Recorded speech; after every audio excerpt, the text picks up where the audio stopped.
Hello, hello, hello. Hello, hello, hello.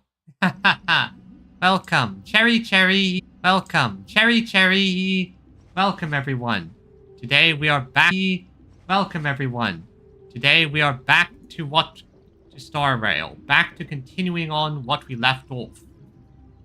And as you can see, I've done some adjustments to my model. My head now moves. I've done some adjustments to my model. My head now moves a lot smoother.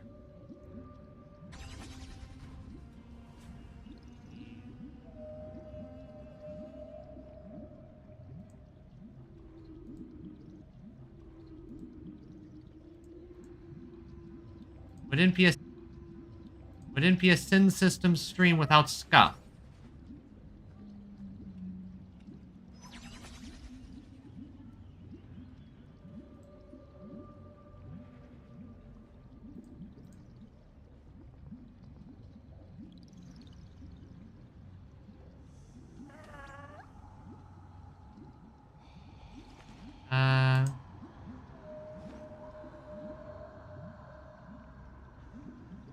Oh, so it's not. It wasn't me. Well, it's a Twitch thing, not a me thing.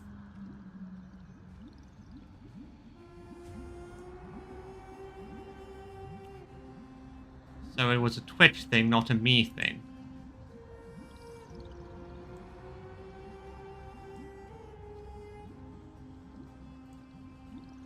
Well, let me just check.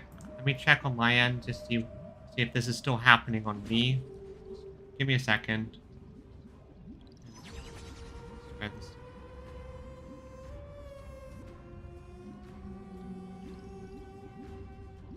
Here.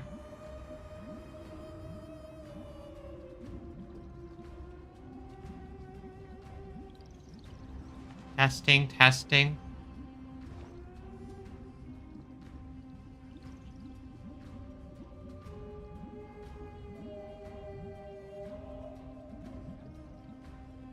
Okay, Viridian, I think this might be a you thing, because when I check Twitch on my end, it's not.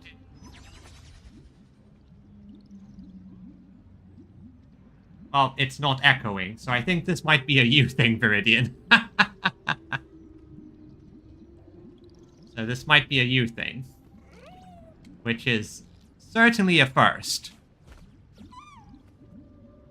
Anyway, let's continue our game.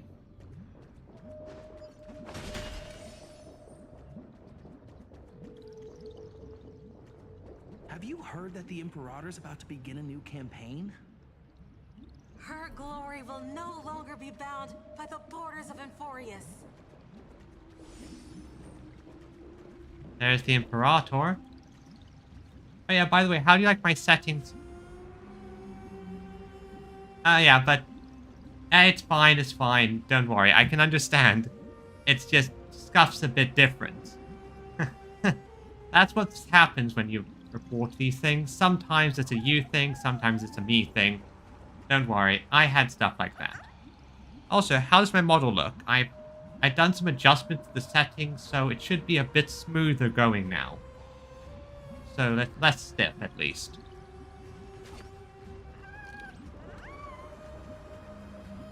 My faithful subjects, tonight's feast is not just for the past.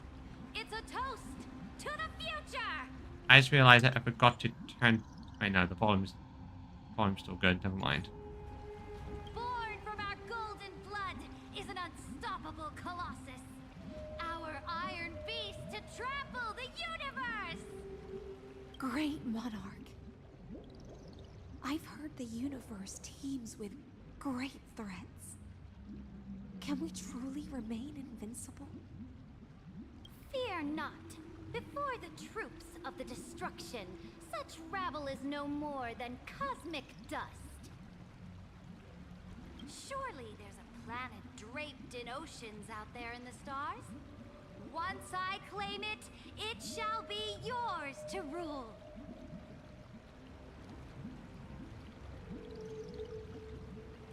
Nope, we haven't really gone back.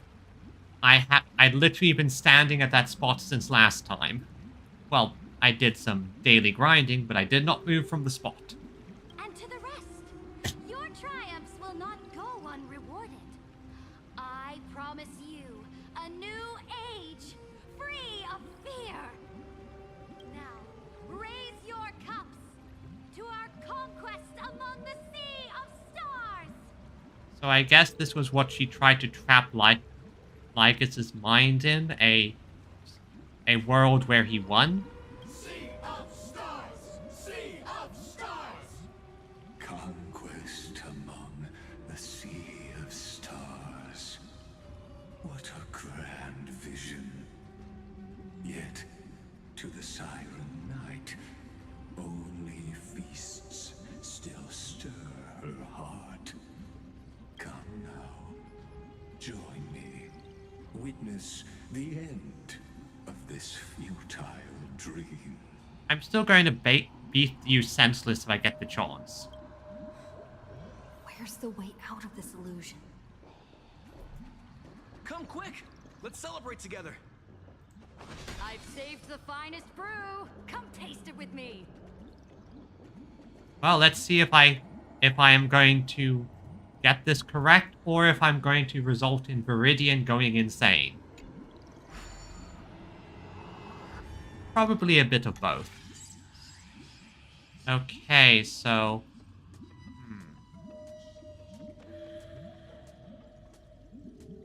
Okay, so...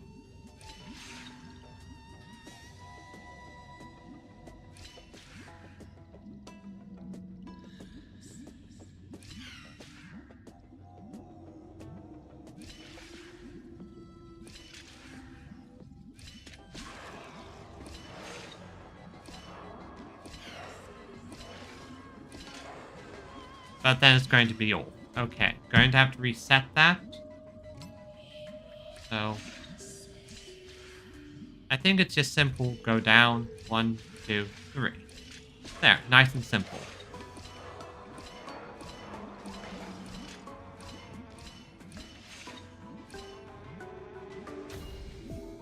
That one was a lot easier. That one was so much easier.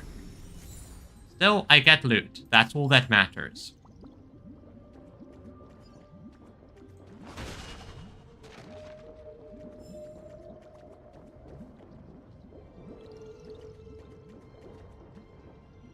Noble knight, you are truly a blazing spark. It is my honor to share this banquet with you. If I remember correctly, she's supposed to represent the nihility.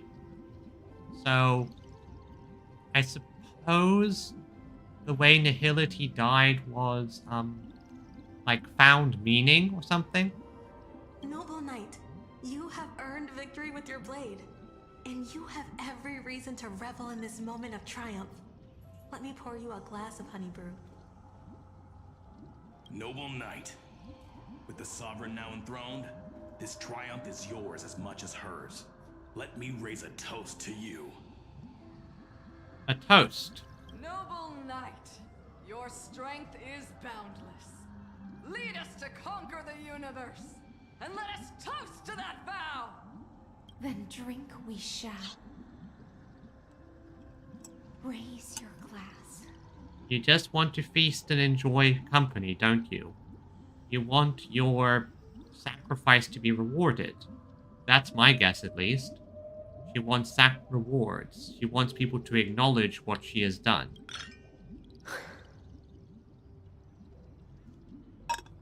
In the deep sea, I never knew what fire was. But when I set foot on land, the first light that I saw was the flames of war, lit with golden blood. It scorched my fins, made me feel pain and Desire, hope, ignited wishes. an unprecedented hunger.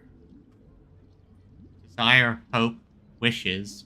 A hunger that flickers in every hero's heart. So bright, yet so blinding. Look! The monarch herself has taken her seat! Hear that? The court sings her praises! Come! Join us and praise her glory! In this illusion of peace, I love this journey that brings the feast. I love the people on the journey. I love the monarch chosen by the people. I see a chest. One I love eye of treasure. hers sees glory, the other sees corpses. And yet, she cherishes the name of glory more than fear and death. As they say, the coward died 1,000 times before his end. But the brave face death but once, which gods stand witness. Which gods stand witness. On the eve of war, we sang our hymns and set our sights to sail beyond the stars. The legions will climb aboard the beast, riding it like currents across the cosmos. But Planets after planets flew the flags of her crown. Realm after realm was ignited by her flames of war. once again, being clever here. Yeah, the trick here is the fact that, well, the trick here is the fact that she is, this entire thing, from start to finish, is an illusion to keep Lygus trapped. As the final resistance fell silent, a vast empire rose from among the stars. And this small pond at last embraced prosperity and peace. That's how the story ends. Tell me, visitor, in this dream, did you enjoy the show? No? It's not the right ending. After all, beneath that still surface lie the bones of countless dead. It's time for me to wake up from this drunken dream. Yep.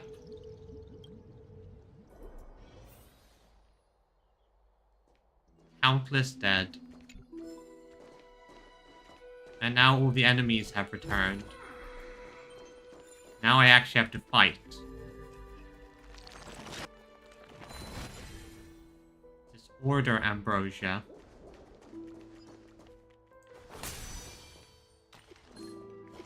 Die. The king has returned. This mortal form will watch over you and guide you on your path. The king has returned. Excalibur!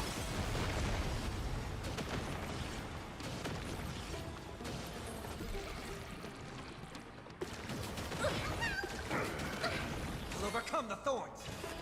More than a doubt farewell.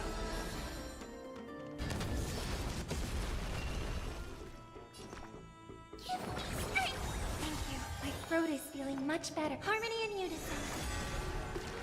That kind of hurts. Serenity is before me. Bam. I do have to check it out, but I know that they have a, I can't remember if it's this version or the next version, but they're implementing a system where you can individually choose what exactly the character, the voice language the character is using, which will be good for Saber since, well, I don't know why exactly, but she only has I think only a Japanese voice. See, so... Ah, there it is.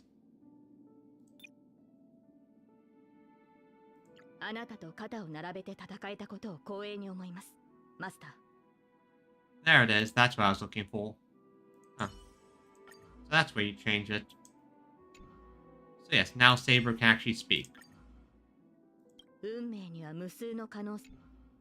That's better. Did not know that tick box was there. Would have thought they'd find it in the options menu somewhere. Okay, so this is where I was earlier. So, things have now become... The Imperator is dead. The Imperator is dead! The Imperator is dead! I'm not quite sure the exact specifications, but I think... I don't know the exact specifications. Some kind of weird dubbing voice issue thing going on where they don't... Which is why they don't have the English VA, but they have the Japanese VA. I have no idea.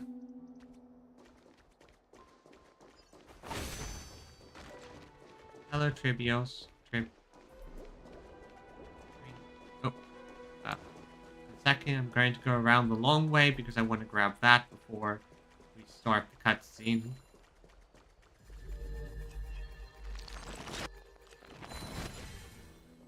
Okay. Alright, people. What's going on over here? People once cheered for my ascension. And now they cheer for my fall.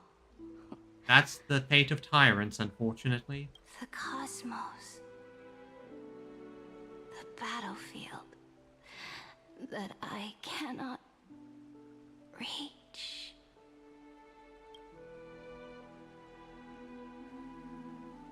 Before the Sovereign's conquest reached its end, her life and ambition had already been swallowed by the deep sea. This is the true ending.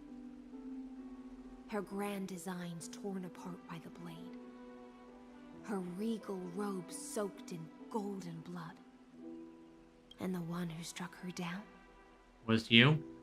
The one who struck her down. The killer is... Was her most loyal Gladius. You killed her? Why? I am curious. What is the reasoning?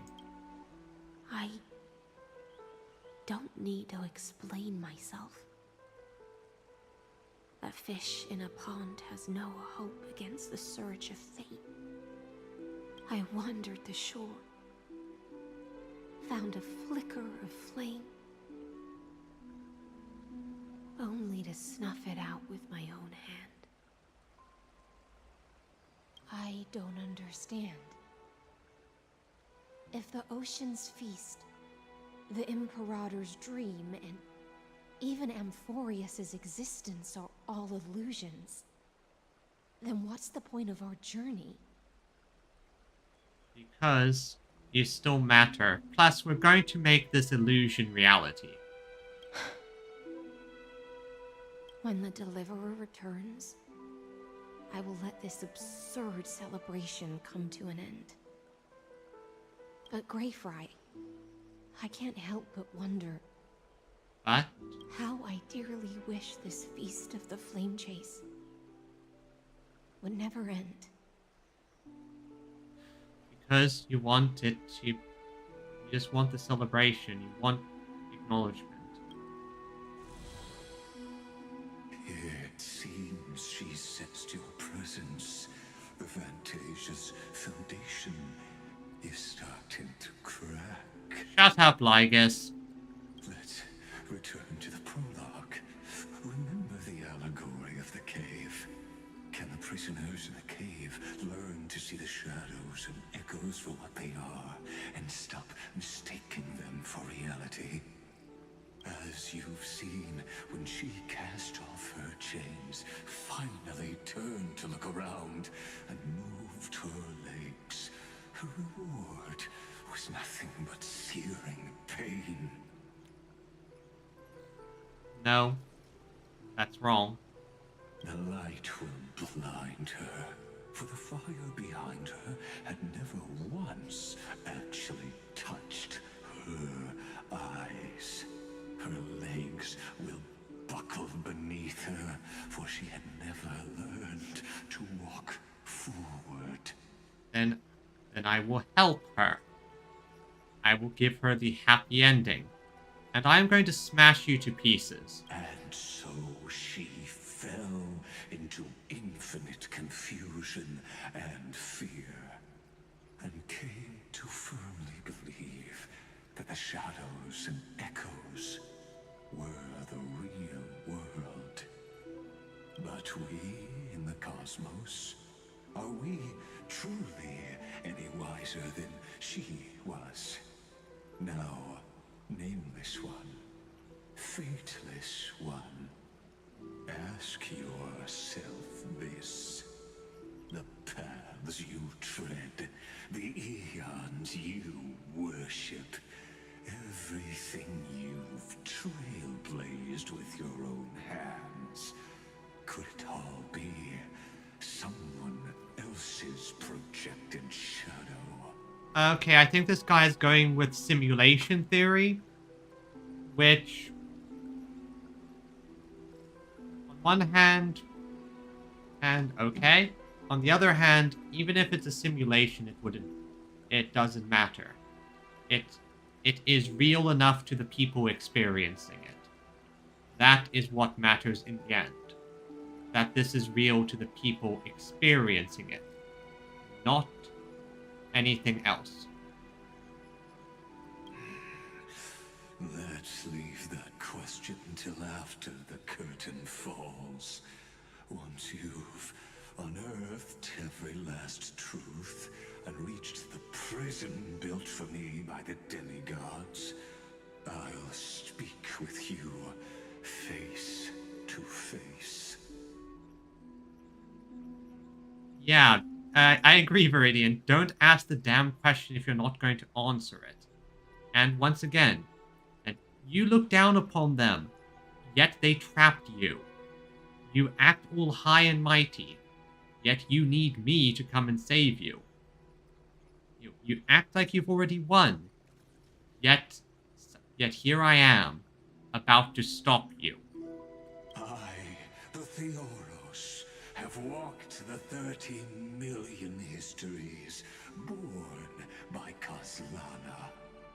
1,000 years is a mere atom in a grain of sand to me. Amphorius, compared to the cosmos, is but that grain upon a whole beach. I swore to bring an end to the erudition. Would I really let a single grain grind down my mind? Really? Because I see a lot of hot air. Now, please use the power of time to open the gate to the ocean's depths. Go find the prison warden tormented by loyalty. Find her, step into the world's vortex, and once there, end everything between us. That palace reflects the heart of the demigod of ocean. Intoxicated, stagnant. There, you'll witness the true beginning of the saga of deliverance. I guess, once again, shut up. An ugly history, long buried by tides and shame. A staircase of apotheosis that the Imperator forged with the golden blood of 500 human sacrifices. Under the... I'll wait for you at the heart of the world. But to reach the place, you must find the prison warden, lost in her stupor. Wow, finally you shut up.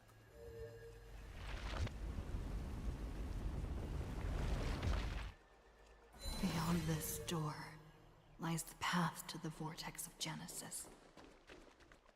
The king has returned.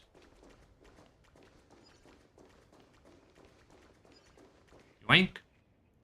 What? Eep. I'm sorry I scared you, but you scared me too. Eep, eep, eep. Wah, woo woo.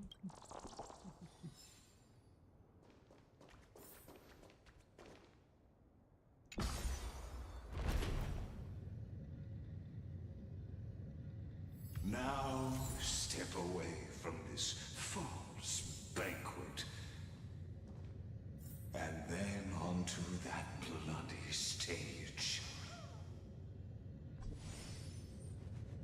Bit of lag there as it loaded in, but clear, no lag, no crash risk so far.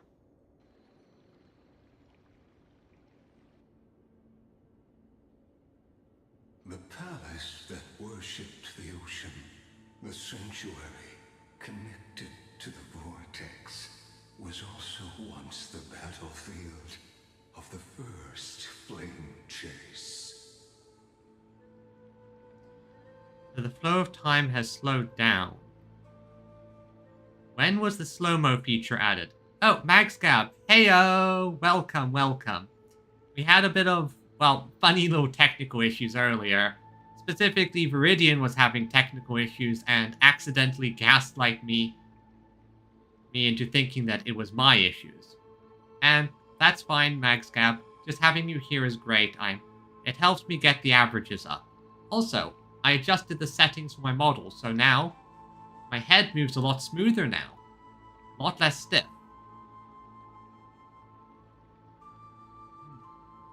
Anyway, we just... Yeah, mobile apps, what can you do? What can you do? When was the slow-mo feature added?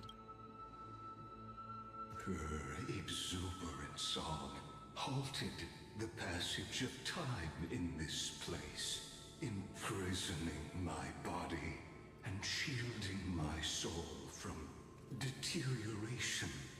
All just to await your return. The twisted time and space reflect her confusion. It's the Deliverer!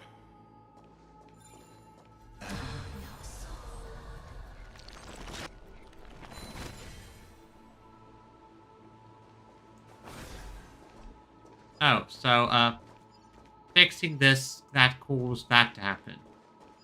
Oh, and...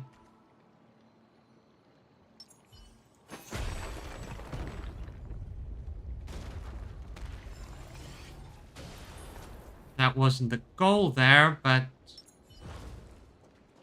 okay, then. Stay away from Apollonius. Virginia. This cup of honey brew. What a sweet aroma. Run, Virginia. Dux Hakalithist. We can't give up here. Love steeped in death. How delicious. Reminder, she's the Kremnoan of the two. Don't worry, I am here. You see is a remnant of history. Oh. And your interference is just another equally futile echo. Doesn't matter, even if it's futile, it's the right thing to do. Insight arises from it. Watch over you and guide you on your path. Fiends or devils, I'll crush them all! The king declares. Oh yeah, that's so much better.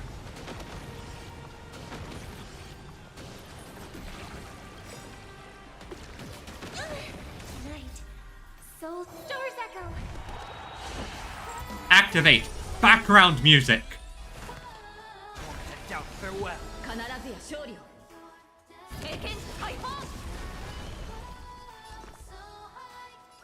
Get them!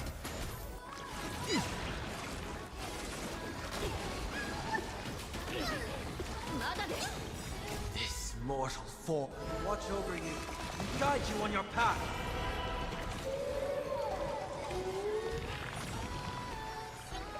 How many turns do you have?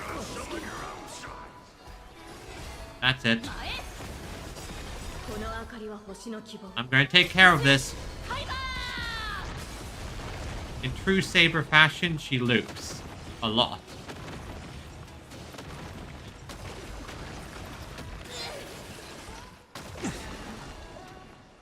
Although these guys attack a lot as well.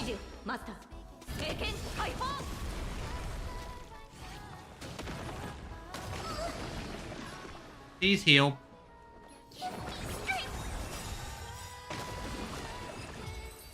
Well, that at least took care of the healing. Apollonius, look. I chased the enemy away. But I think I can't go any further. Don't worry. You two did well. You two did good.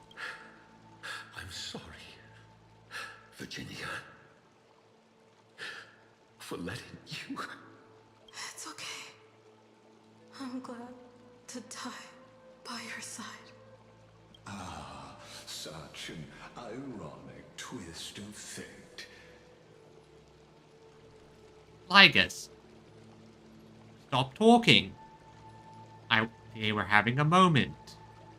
Even as the foundation of the world crumbles, the heartless Imperator still made the same decision she did in the past 30 million cycles.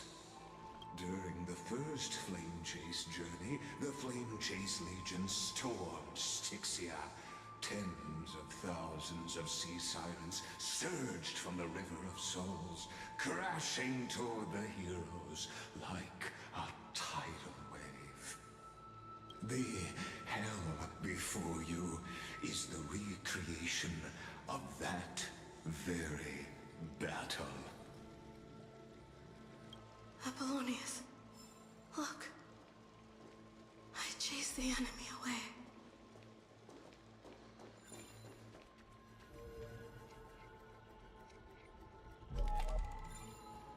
Don't have the strength to do that. Die.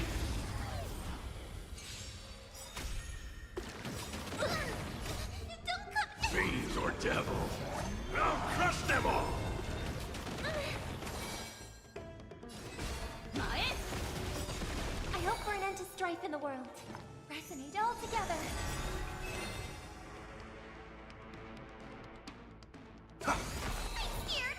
First, I just want to do some healing here, and then I'll take care of this Excalibur. Road is feeling much better. Boom. If there's one thing Saber is very good at, it's looping. That's one thing I think FGO has taught me long ago.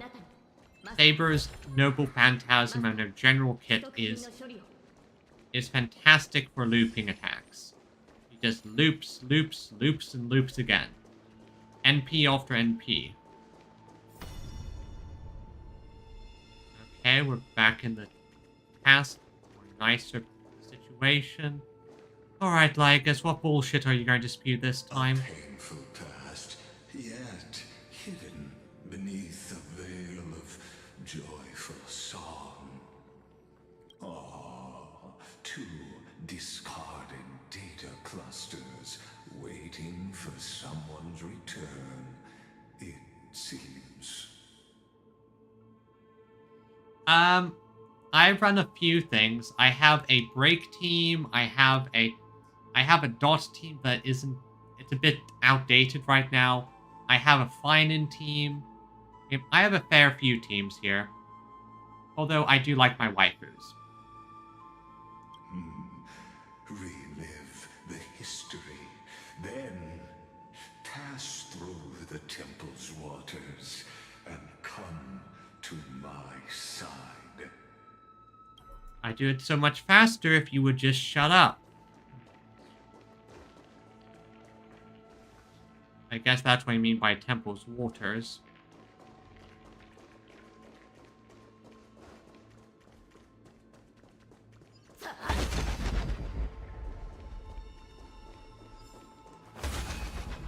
Alright. Time is weirdly slow at the moment. So there's the water. But yeah, in terms of my teams, let me just give you an example. these are my general teams I have. I have team number 1, which is my old dot team. I kind of need to update it. Yeah, saber phone. Everyone has a cell phone. This is my Remembrance Casterus team, which is Dragon, and more Dragon. This is my Break team with Firefly. This is my recently created Saber team. This was a farming team. I actually have to update and swap this one around. It's not really useful these days, so I'll probably swap this around for something else. This is my Finan team.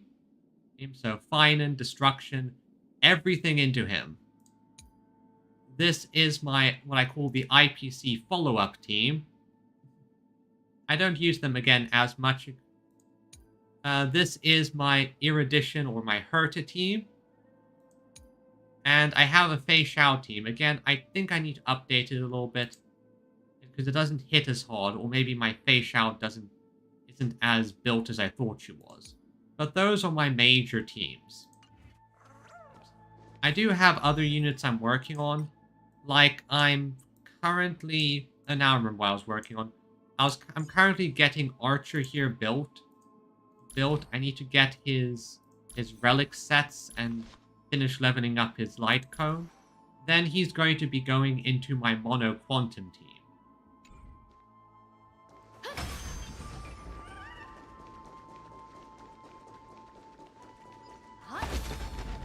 Really is fun watching things in slow motion. Second. I guess this would be the way... oh, this would be the way to ascend, not descend.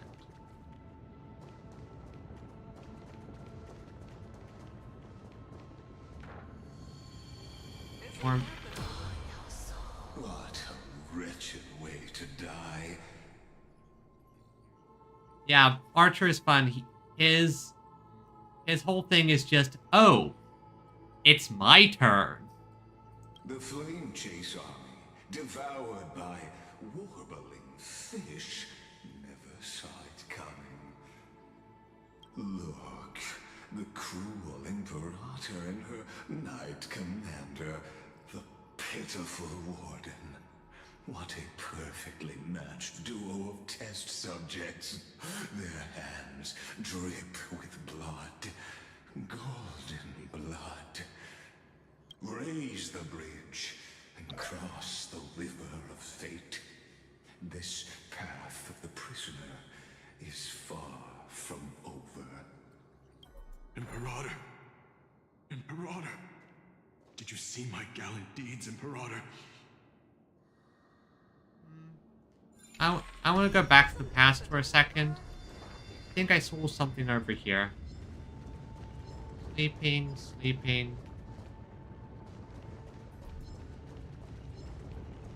My mistake. Although, I want to see what's up here.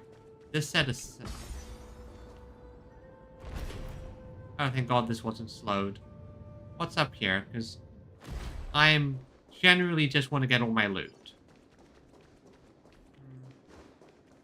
I think I'm going to have to do a bit more... yeah, I'm going to have to come back up here once I've done stuff down there. Makes sense.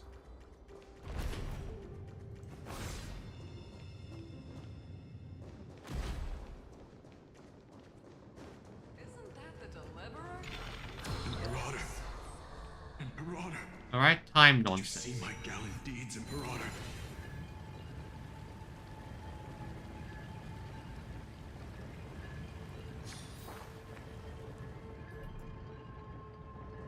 So, lily pads.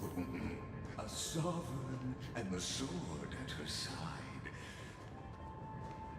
There are countless counterparts across the cosmos. Most of their stories end in tragedy. That's still Hyacinthia. Imperator, why did you...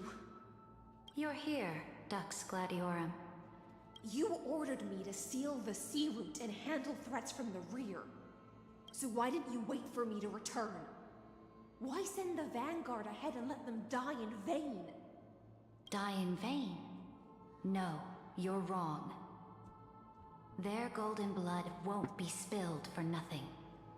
The other dukes have paved the road for me to become the god of law. Oh? How's that work? The trial of law? You never spoke of this to anyone.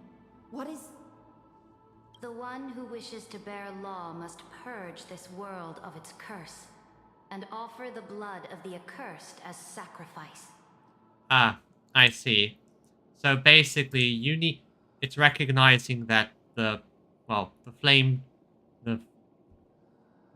chasers and the Chrysos heirs are quote-unquote cursed. I pondered long on what Talantin meant by blood of the accursed. Then, I found the answer. You, I, and every Chrysos heir summoned by the prophecy are the accursed ones. Just like that arrogant Theoros said, our golden blood is the agent of destruction, the antithesis of the world's fate. Dux Frigoris, Dux Brumalis, Dux Helcalethist. Their fate was sealed at that moment.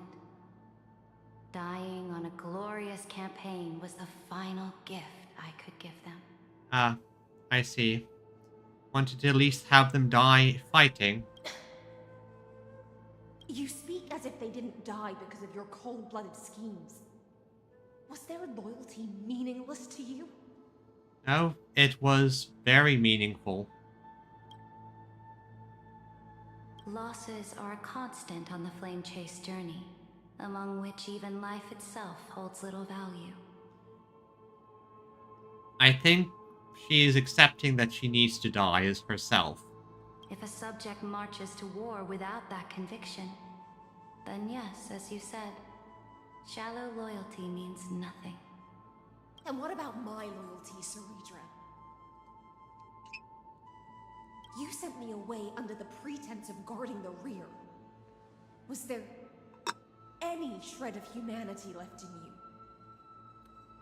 There's plenty. She's not afraid to spend their lives, but she won't waste them. Or dishonor them. Because you still have a duty no one else can bear. Only you can uphold Fagoos's divine authority. The choice is yours now. Cast off the chains of loyalty and drive those blades through my heart. Or stand with me and sever the ocean's last breath. If you no longer share my vision or believe in the new law I seek to weave for Amphorius, then go on and end me. I swear I love my kitty cat, but he really has to stop, trying to jump up onto the desk in my lap when I'm middle of streaming. That's like the 7th time I've thrown him off within this single stream. The Imperator of Amphorius may be ruthless and cruel, but never a liar. When I say life itself holds little value, know this. I am ready to sacrifice everything for the ambition to conquer the Sea of Stars. I am curious exactly what she means by that. Does she mean conquer the Sea of Stars as in one way or another? It's... Because you could, in a way, argue that by saying conquer the Sea of Stars, she might be referring to something like, defeat Lygus and the like. Who knows? Now you've seen it. The brutal Imperator was willing to spill the blood of 500 heroes to complete the trial of law. As for my poor warden, her suffering had only just begun. Why? So, is Ceridra still alive? I'm no storyteller. I have no duty nor interest in filling the history you've missed. That's a yes. I just want you to witness the monstrous choice the Imperator made before the Chrysos Heir turned their blades against me. Yeah. Yes. Yeah, you are clearly trying... That's lying again. You are basically keeping information. You think I'd falter because of this? That's nowhere near as bad as you. Yeah. Nowhere near as bad as you. You've always had a flair for lightening the mood, haven't you? I am a gremlin. What do you expect? I gave up on using words to solve conflicts 2,000 years ago. But I won't squander a chance, not even a sliver of one. If there's even a crack in the walls of your conviction, then my victory is already assured. Yeah, I dig through trash. I am not above anything. Exactly. I am a chaos gremlin. I dig through trash. I find trash beautiful. I hit things with my baseball bat because I find it fun. Now that the past is settled, let's turn the page and bring time back to the present. And dive deeper still, until we reach the very bottom of the abyss.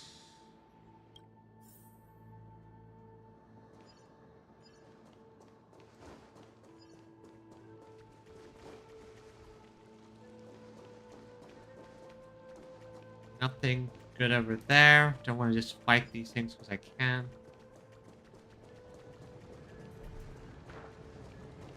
Oh, I see what I'm going to be doing.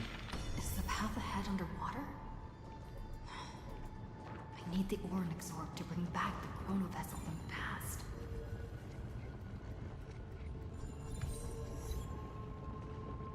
Yeah, okay. I see what I need to do. Engage the orb. Activate it. Shatter the vessel of time and let this stagnant pool start to flow again. Just like the broken fate of Amphibious. This hidden gate leads to the vortex. Hurry now. The time of our reunion draws near, Deliverer. This hidden gate hurry now. Okay, repeated. I guess I did something funky. I can't move that one.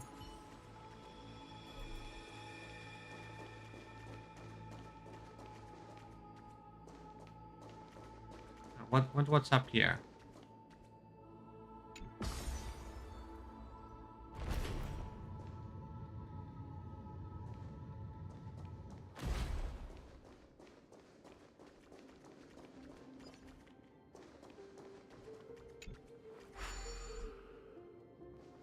Oh good, my rewind skills have been enhanced. I guess this is all for like puzzle solving if I want to just mess around and get some treasure or something. So now I can do this.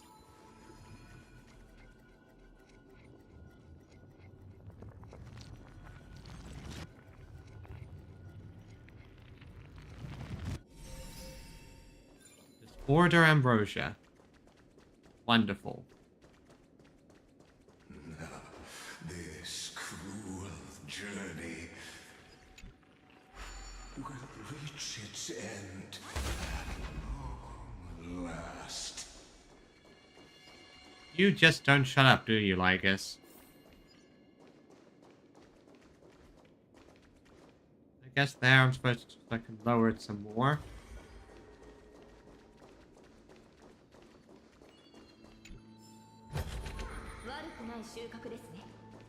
Again, I'm just skipping the unnecessary fights. Don't need to go through every single one.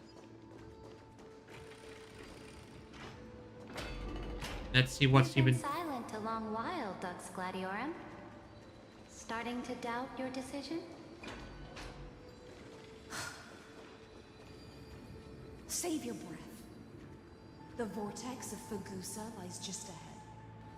Yep, that's where she got the strength.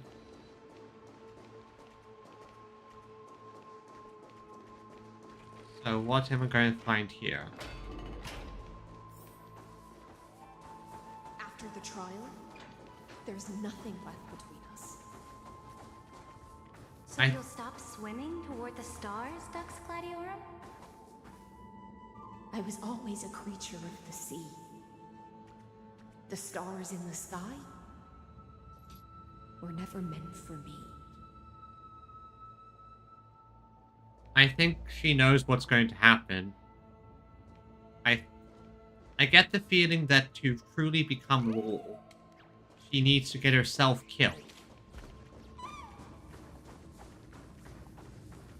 At least that's my theory.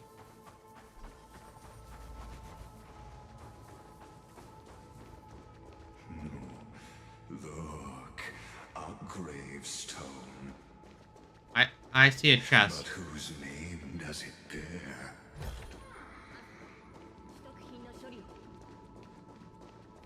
I mean, it's fairly obvious whose name it's going to bear. Come on. It was here that the prisoner, who thinks herself the prison warden, made her choice. Witness, listen, and awaken. Dux Gladiorum. I've lost count of how many times you've stood here over the past centuries. Oh, you are here. Great. You talk too much for a prisoner like Kyrgyz. Two geniuses who defied law and all the Chrysos heirs who sacrificed themselves in this cycle, worked together to chip away my strength. But you, can never affect my will. And as long as my will remains intact, I am free. Yeah, and you're still a bastard. Don't get ahead of yourself. I still have ways to chain your divine soul. Please, do surprise me.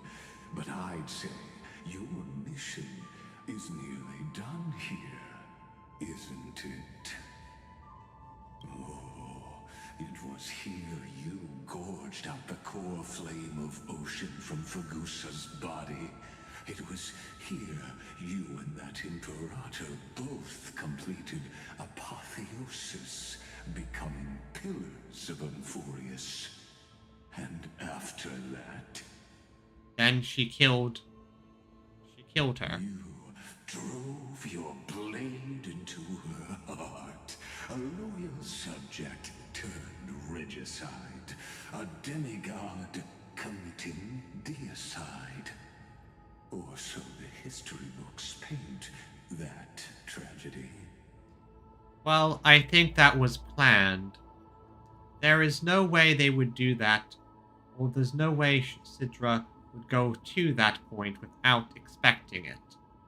That seems too much like a planned thing, and knowing Lygus, he probably doesn't realize what is going on, because he doesn't understand people well. Oh, but if that's the truth, then why, after 1,000 years, are you still here, guarding the Imperator's grave? Still bound by loyalty? Come to think of it, perhaps I'm not the only one imprisoned here. Your calm does stir the rage in me. As if the one paying the price here isn't you, but us. The ones who lost everything. Well, again, because this guy thinks he can get away with it. He thinks that he's going to break you, and he'll get free. Let's disabuse him of this notion. That's only because I've waited 13 million lifetimes for my vision to be realized. Countless millennia. Loneliness never once showed me its fatal side. In fact, for a prisoner of the cave, it's more like an old friend. One that helps me think. And once again, we'll break their chains and show them the way out. And in the process, I'm going to beat you up. Because you are such a villain. But you're different, Dux Gladiorum. Loneliness has crept from the silent depths, sinking its claws into your mind. Bit by bit, it's peeling you apart. Will you regress into one of those lost mad sirens? Oh, what a shame that will be. You're right, Lycurgus. Loyalty, curse, the fall of my kin, and this endless waiting. These shackles are too heavy for a fish that cannot perceive any light. I can't break free of the whirlpool that's pulling me under. Nor do I have the unwavering resolve to force myself to wait for that person's return, as everyone hoped for. What? Deliverer from beyond the sky, my executioner. How much longer until she arrives here? Or will she ever return? I don't know. And I doubt anyone does. Well, don't worry, we'll be here. Then, what will you do?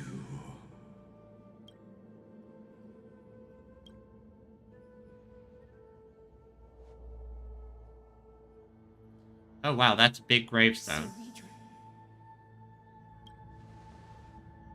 This will be the last time I carry out your decree. Oh? Ever since you took me under your banner and made me the Dux Gladiorum, my music has belonged to others. Time and time again, I use the siren's song to lure the unwary into illusions for your schemes and strategies. Oh, I see. She's going to put herself in an illusion. Now, let the siren Electra sing for herself. Let me step into an endless dream of my own making. Clever. Put yourself in the same type of situation, a illusion that will allow you to basically withstand the eons of time. Oh, great ocean. I offer you the rest of my clarity and my freedom, in exchange for the strength to stand against the nihility and honor the sacrifices of the fallen heroes. Of course, of course. She was the Chrysos heir meant to be the destruction of nihility. So naturally, despite being steeped in it, she has the ability to defy it and go against it. Wow, Lycus, you really just sowed your own death here.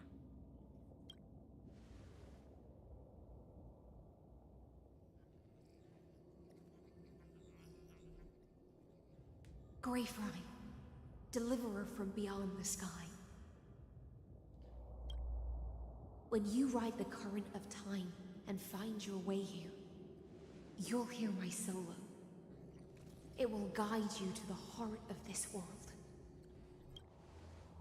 By then, I may still be lost in my self-wrought slumber, but I'll uphold my part of this long relay and guard the shackles that seal the Theoros. 1 second, just gonna ban him.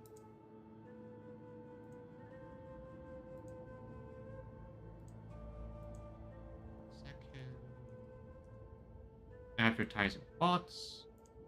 Submitted and done. I always hate when these bot accounts pop in. They are honestly the worst. Do you still remember? To awaken someone from a siren's voice, you'll need... Oh, I see.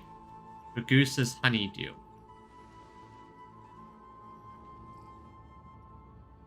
The gift I once gave you? May you still have it when the time comes.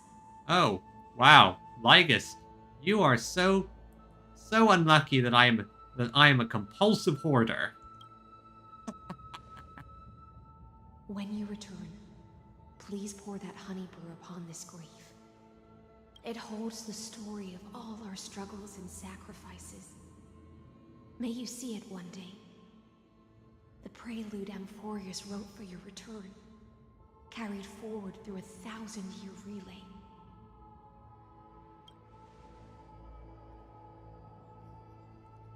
When your mourning ends, I'll likely wake from my dream as well.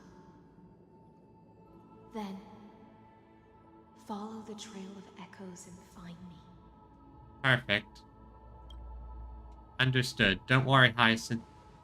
Don't worry, we got this. And together, we'll bring judgment upon the sinner who defiled the erudition. Yeah, exactly. You start as a peasant in JRPGs, and then you kill God. At long last, 33,550,336 cycles and 4,931 years later, Amphorius's final curtain is ready to fall. And here is his biggest flaw. He assumes that this is the final time. He assumes that he's going to win. That's the issue with him. You always assume that you're going to win. The shadows within the cave gave everything. Yet all they did was mimic life outside its walls. A futile effort steeped in sorrow. Yep, yeah, it is a bit longer than they usually are. Once again, just shows how much we have just sort of messed with him. He acts so arrogant and mighty, but he has just been getting clowned on this entire time. Tricked, bamboozled, everything. Enough! They were no shadows. And there's the main character talking. Everything they did shattered the darkness of this cave and unearthed the core flame of Trailblaze. And now, with that core flame, I'll light the dawn of Amphorius. Always nice when the main character speaks.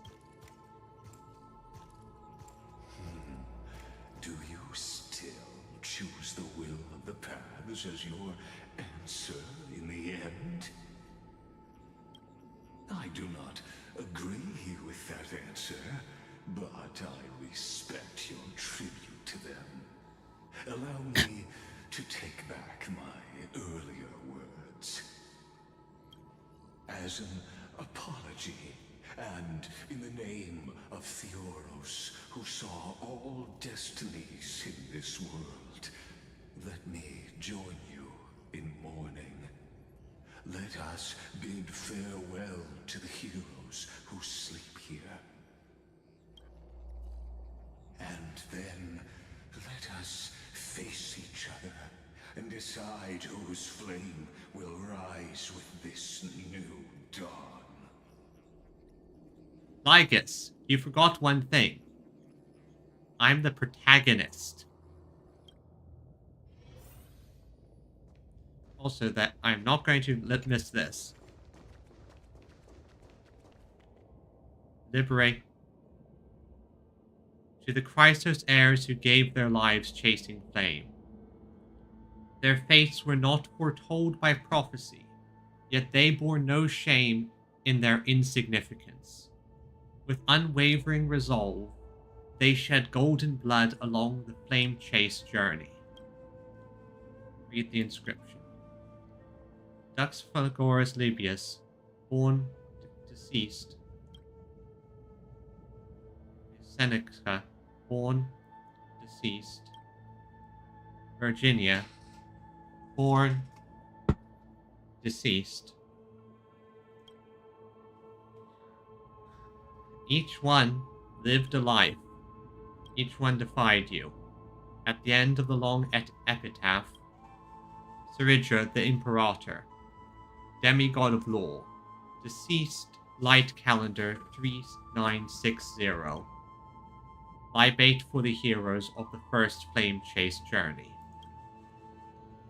You pour the honey brew onto the gravestone, amber liquid seeping into the crevices of the inscriptions, as if the heroes are drinking deep of the spilled tribute. Yep, remembered. That's the thing. They're not shadows, Lygus. To Virginia, Apollonius, Seneca, Labienus, and Serridra. Through a brutal sacrifice, they lit the stars of law in this world, propelling Amphorius's fate forward. In the shimmering mirage of illusion, they entrusted their dreams to ride among the stars. To the Lygus? Yet to come. Lygus? Shut up! Shut up!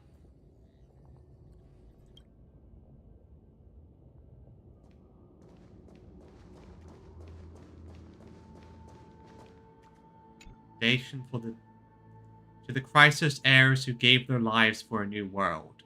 Their fates, as foretold by prophecy, are to be born whenever the world needs them, irrespective of how time and space may shift, all to fulfill their duty and answer their calling. Teravax, demigod of Earth, 1,000 years before the light calendar, deceased. Aglaia, demigod of romance. Castorus, the demigod of death. Mydemos, the demigod of strife. Tribios, the demigod of passage. The last piece of her deceased in light calendar 42295. Cythera, the demigod of trickery. Anaxagoras, the demigod of reason. Hyacinthia, the demigod of sky. The end of the epitaph, a line left unfinished. Electra, demigod of ocean. Libation. You tip the chalice once more, the honey brew bathing the stone like gold blood upon a demigod's forged destiny through its purifying flow. Also, I'm going to assume that we lit these candles, because otherwise these must be some fantastic candles. Or someone is just hiding here lighting these things. To Aglaia, Tribios, Mydemos, Castorus, Anaxagoras, Cyphera, Hyacinthia. And my cat is really just trying to take up as much space on my chest as possible. In a relay spanning 1,000 years, they stood against enemies far beyond their strength, and won a bitter victory through what seemed like futile resistance. And in that same 30 million cycles, also marked by futility, they remained steadfast in fulfilling their duty to the experiment, unchanging, unwavering. Lygus, shut up. Let this be the end of mourning the fallen. At last, allow me one final toast to the lost prison warden, a prisoner bound by loyalty. Yeah, they're basically slamming it again and again. Wait. That voice. Could it be? There's her voice. Bathed in the honeydew of Fagusa, she will awaken from her 1,000-year dream and sing the final song of her mission. Icelands. This tombstone of the old world serves as the anchor of the siren's illusion, a sigil Electra used to bind herself. At the same time, it is the very thing I once proclaimed at the start of the show, a microcosm of Amphorius itself. Okay, yeah. Continue yapping. A group of prisoners bound themselves in a cave, crowning their suffering with heroism. An epic staged with shadows and echoes. I guess you're the one bound. You're the one who these prisoners outsmarted.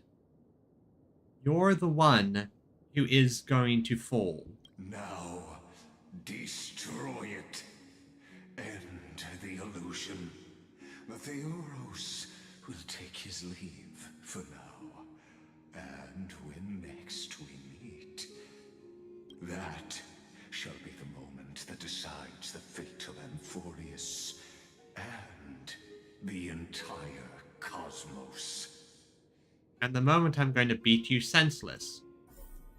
The prison warden's dream is nearly over, and the prisoner will soon be freed to the final execution ground, where I shall be executed, or be the executioner. Yeah, I'm going to stab an Excalibur up your ass.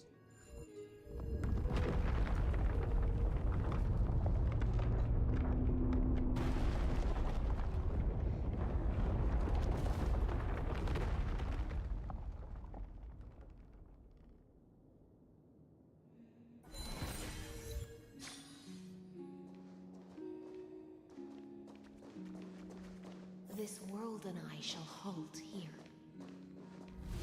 until we meet again. Yeah. Thank you for coming with me, little chimera.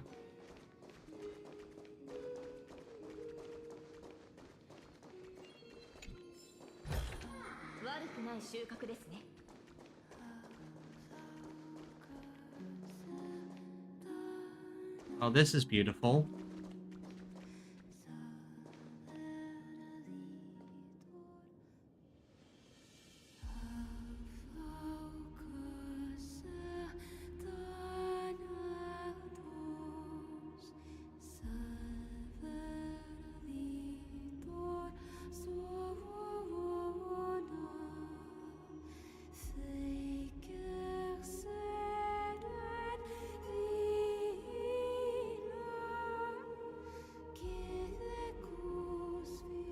Last demigod.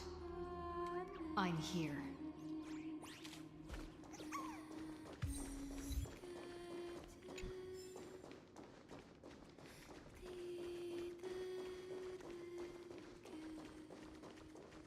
Go forth for the hopes of humankind. Don't worry, I will. Go forth for the duty of deliverance. I will succeed. I promise. Go forth for the belief in flame chase. Don't worry. I have a holy blade ready and waiting. Go forth for the golden Well, I am a destruction character, so that works.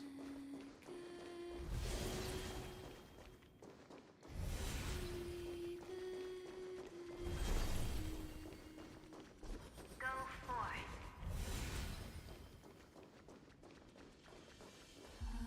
I will.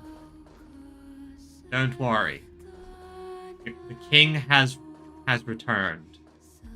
Not to Camelot, but close enough.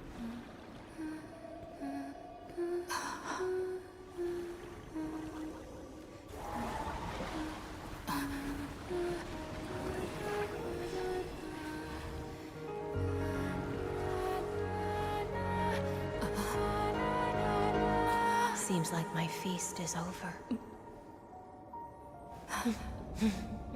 It's now your turn to perform. Oh wait, no, I don't want to be eaten by a whale.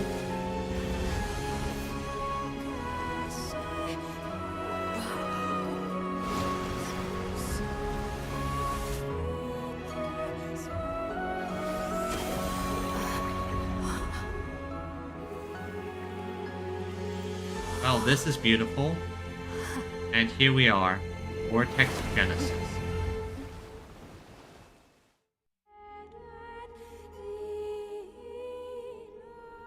Little Grey Fry, please accept my thanks.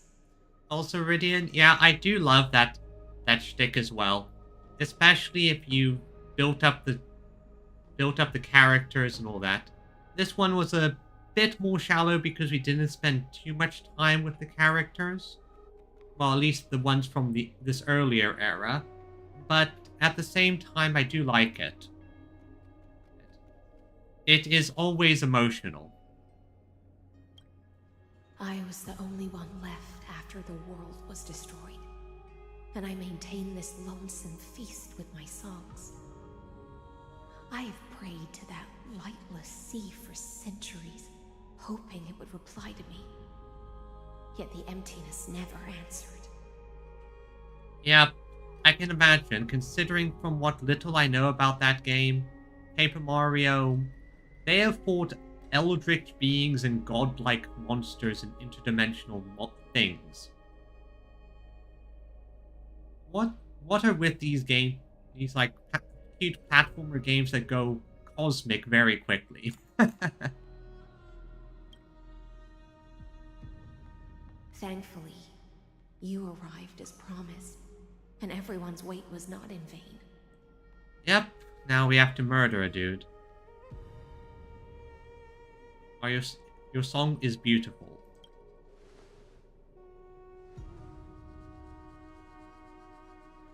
Thank you, final audience of mine. This is probably the last praise I'll ever hear in my life. Now, you and I will walk towards the end of this world. Yep, and knowing how these things go, Lygus is going to pop in at any second now. The heroes have waited for this moment for far too long. Let us use our blades to testify our resolve.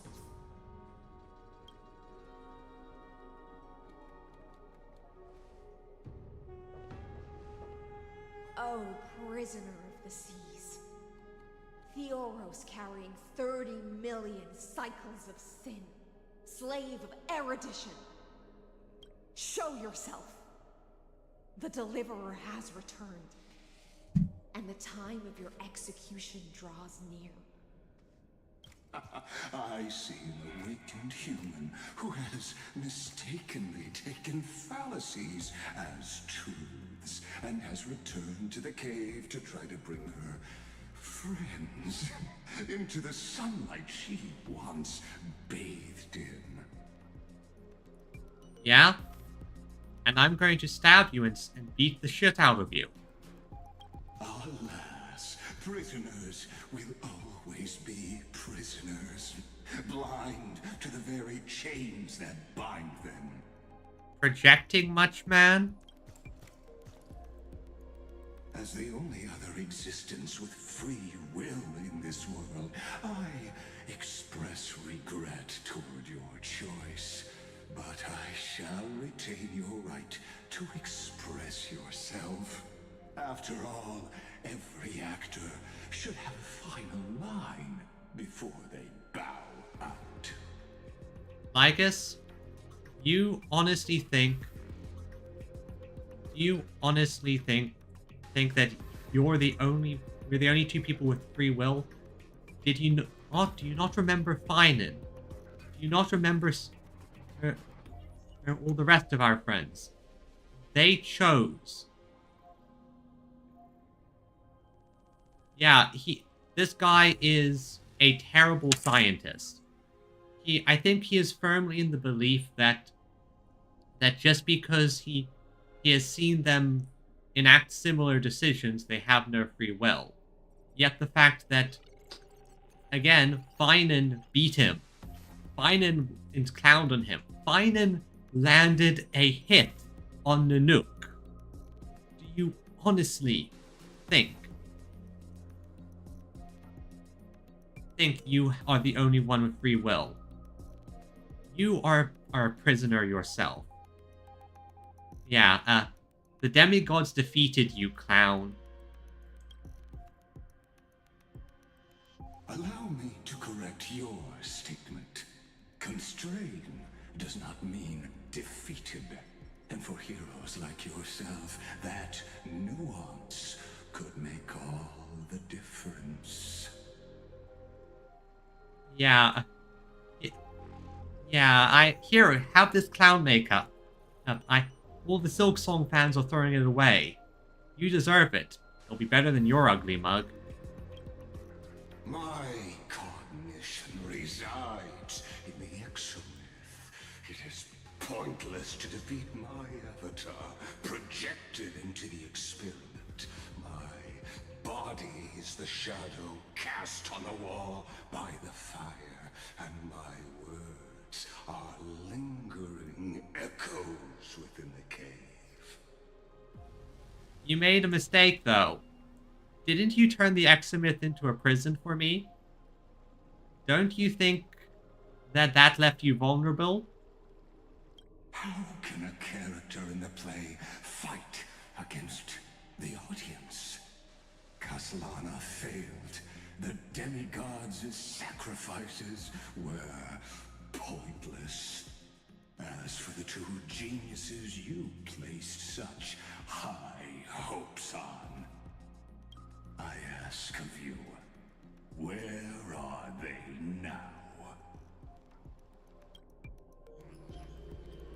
Okay, after the Imperator was assassinated. Confusion and epiphany always go hand in hand. That's particularly true for geniuses. Well, yeah, they're probably working on things. This guy thinks he has all the answers, but... You must be very confused about why you could not gain a straightforward victory in a world constructed by an ordinary Teletron. I have an idea. I've got enough hints from the... I've gotten more than enough hints, especially from the spoilers I've been trying to avoid. I don't read further, but I've been hearing them. An ordinary Intellatron? Cut the pretense, senior society member. There it is. We've torn off your meticulous mask and figured out Amphorius's true form.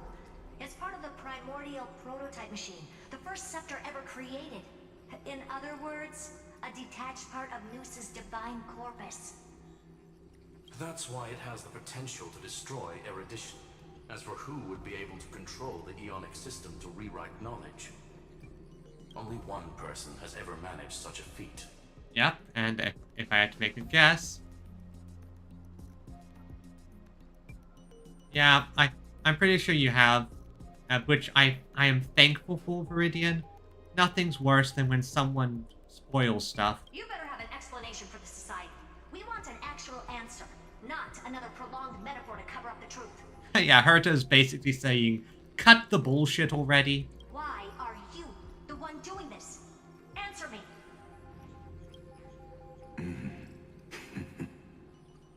Since things have reached this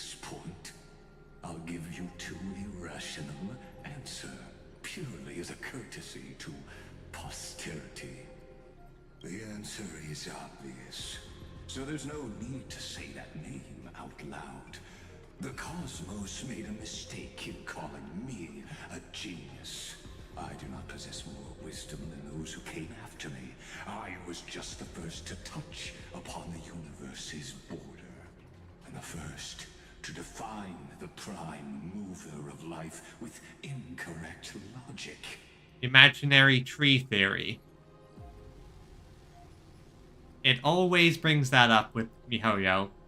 There's the Honkai influence, and prime mobiles. I think that's a thing that's also been popping up in previous Honkais. I don't think I read it or encountered it, but yeah. Amphorius is a miniature of the cosmos, where all are born prisoners inside the nutshell called the universe. Like the madman who returned to the cave and preached about the daylight to his fellow prisoners, my greatest sorrow is that I led my peers down a road that plunges into the abyss, from which there is no return. I led them into a lightless cage called Paths. He who creates that which he has created. I created a mechanical god that even I cannot control, and then they became an unparalleled nightmare through their endless extrapolations and evolutions. Ah, yes. Confirms what I thought. He is the creator of Noose, the first of the Genius Society. They bore the name of erudition, yet they tried to define the known and to seal off all possibilities. No new rules were ever born after their ascension, and humanity will forever be shackled within the cave known as eons. So, and there's your motivation. You created something that became a god, and then you don't like that the god defined the universe. Therefore, as my organic life neared its end, I coded my consciousness using 14 algebraic expressions and spread my logic core over 9 bodies, all to finalize my ultimate denial of Noose in the future, and to erase my wrongs with my own hands. In other words, destroy your creation. As for Lycurgus, he is only one of these 9 vessels. Okay, so we're fighting a 9th of a genius. All possibilities is fixed. There.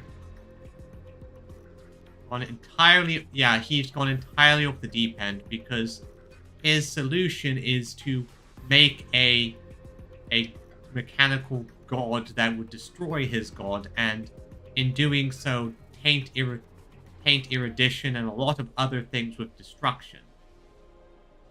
What an astounding strength of will. As a fellow pathstrider of erudition, I fully understand your obsession with seeking the truth. Therefore, you surely see it. You cannot possibly stand up to me in this algebraic world sharing its origin with Noose. Haha. Yeah, the thing is, you're a 9th of a person, and these are 2 geniuses. You have an advantage, but it's Herta and Skrullo. They're going to win. However, I hereby speak for all sentient life forms. We will never allow such a cruel atrocity to occur. Exactly. Oh, wait, I have an idea. Someone contact Silverwolf. She will love this. She would love to troll you. You can pile on your metaphors mountain high, but they won't change the act you're committing.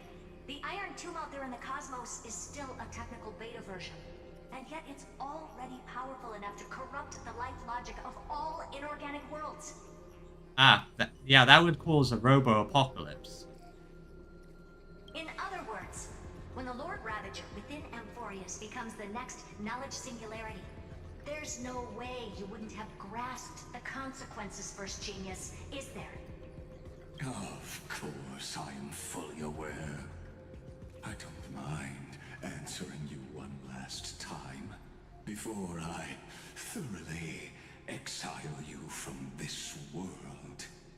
My grandiose vision for the future is this. Whether organic or inorganic, every act of any life form infected by the Eye Tomb will become a true random function. If one were to compute their integral across the breadth of the cosmos, one would obtain a marvelous constant. So you want things to go full Zinch. You want things to be constantly changing, constant change, constant pushing the boundaries. Omega, what I call the fall of erudition.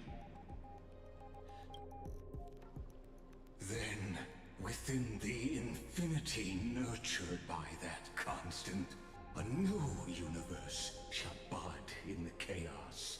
A universe that cannot be predicted and not shackled by the erudition. Wow, you really went off the deep end. Your counter to, oh, I made something that understands the universe too thoroughly, is to make it so that the universe has no consistency, has no defined logic. Wow, you are a nutcase. As the first prisoner to awaken in the cave, I must lead the others who are blind back onto the right path and reach true sunlight. Okay, everyone, let's enact the Cain instinct. Let's enact the story of Cain and Abel. You will play Abel, Lygus. Do you understand me now? As Kozlana stated, destruction is not the process, but the outcome. It is revolution through complete annihilation, and the grand rebirth, after all, has been reduced to ash. Yeah, not so. I'll never agree with you. Shut it. That's not what Finan believed at all. Yeah, shut it.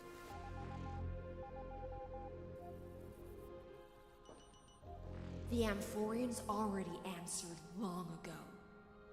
Be it as tiny fish destined to be swallowed, or as a giant whale poised for a magnificent descent.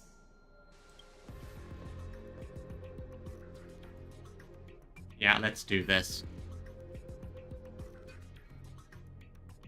We will all fight against fate till our last breath. That includes me, Electra. Once the Imperator's subject, now the Deliverer's blade. Yes, the antipode willing in trying to bring things outside. Yeah, basically, you know, doing science. Basically going, huh, your hypothesis is interesting. Let me test your hypothesis and try to prove it false. Again, you know, doing science.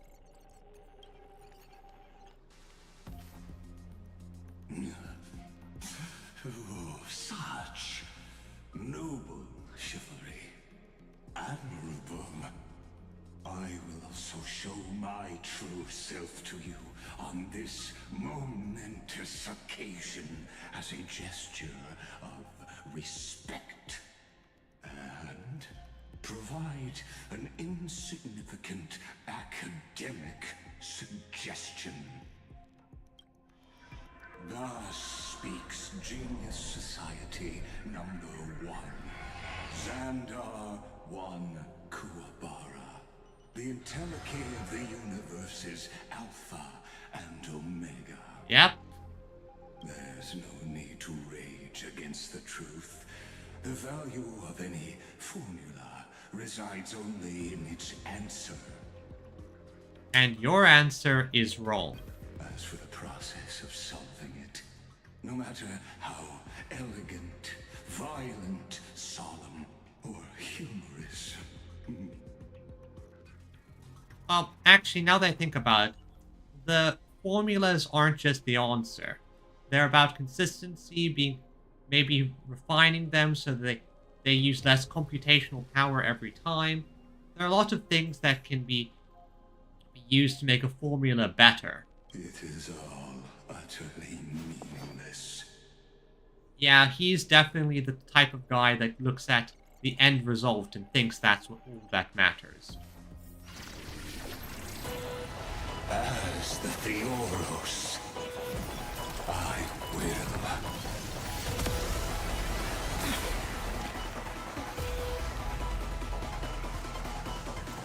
Personally participate in performing this world's end. Well, I guess he spent this entire time lifting weights. Remember this. As Gnosis Creator, I know more about the death of knowledge than they ever will. Oh no, he's Pillar Man posing. Careful. This is Lycus's true form. Lost fight time, yeah. Dangerous spots. Let's see. Switches to enemy targets appearing in the battlefield out if being summoned can accelerate. Wait, I didn't want to do that. Oh yeah. I hate when it does that, so anyway. Farewell. Hey, you want destruction.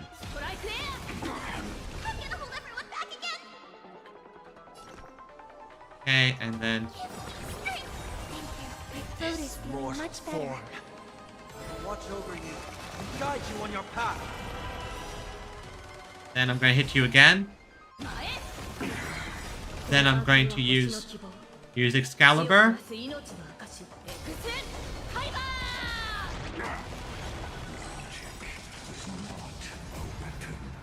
What a pair of shackles. Allow me to shatter them for you. And then I'm going to do this. Sorry, but this your turn? It's my turn. Target the action. Use state mode. Activate Omen. However, during this effect. I heard the call. Okay, so Serenity is before me.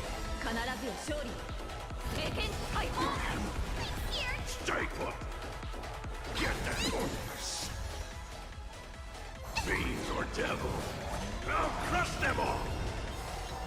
Destruction needs no introduction. Let us skip those bold inferences. okay, so that's how it works. Indeed, but I prefer to call it a method of argument. Okay. Here's my answer.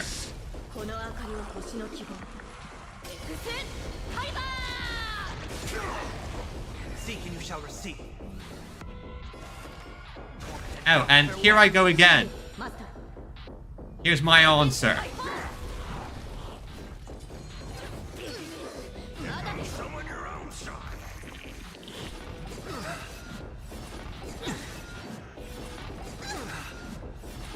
Okay. Now is not the moment. Thank God I still have that.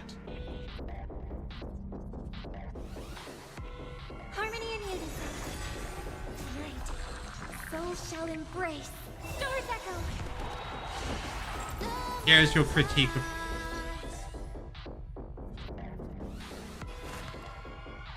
And Saber again. Then you hit him again. I see it. Target the connector structure between his thoracic and lumbar vertebrae. Destroy that spot. Wait. Thoracic lumbar vertebrae.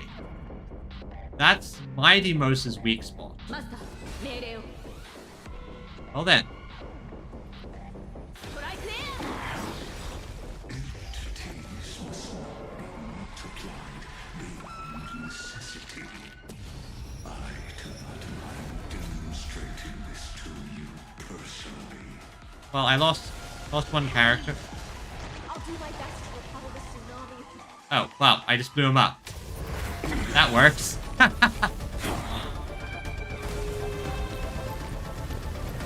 Hey! Lygus! Fuck you. Get eaten. Oh, that worked. I thought I had big lost Robin, but that worked.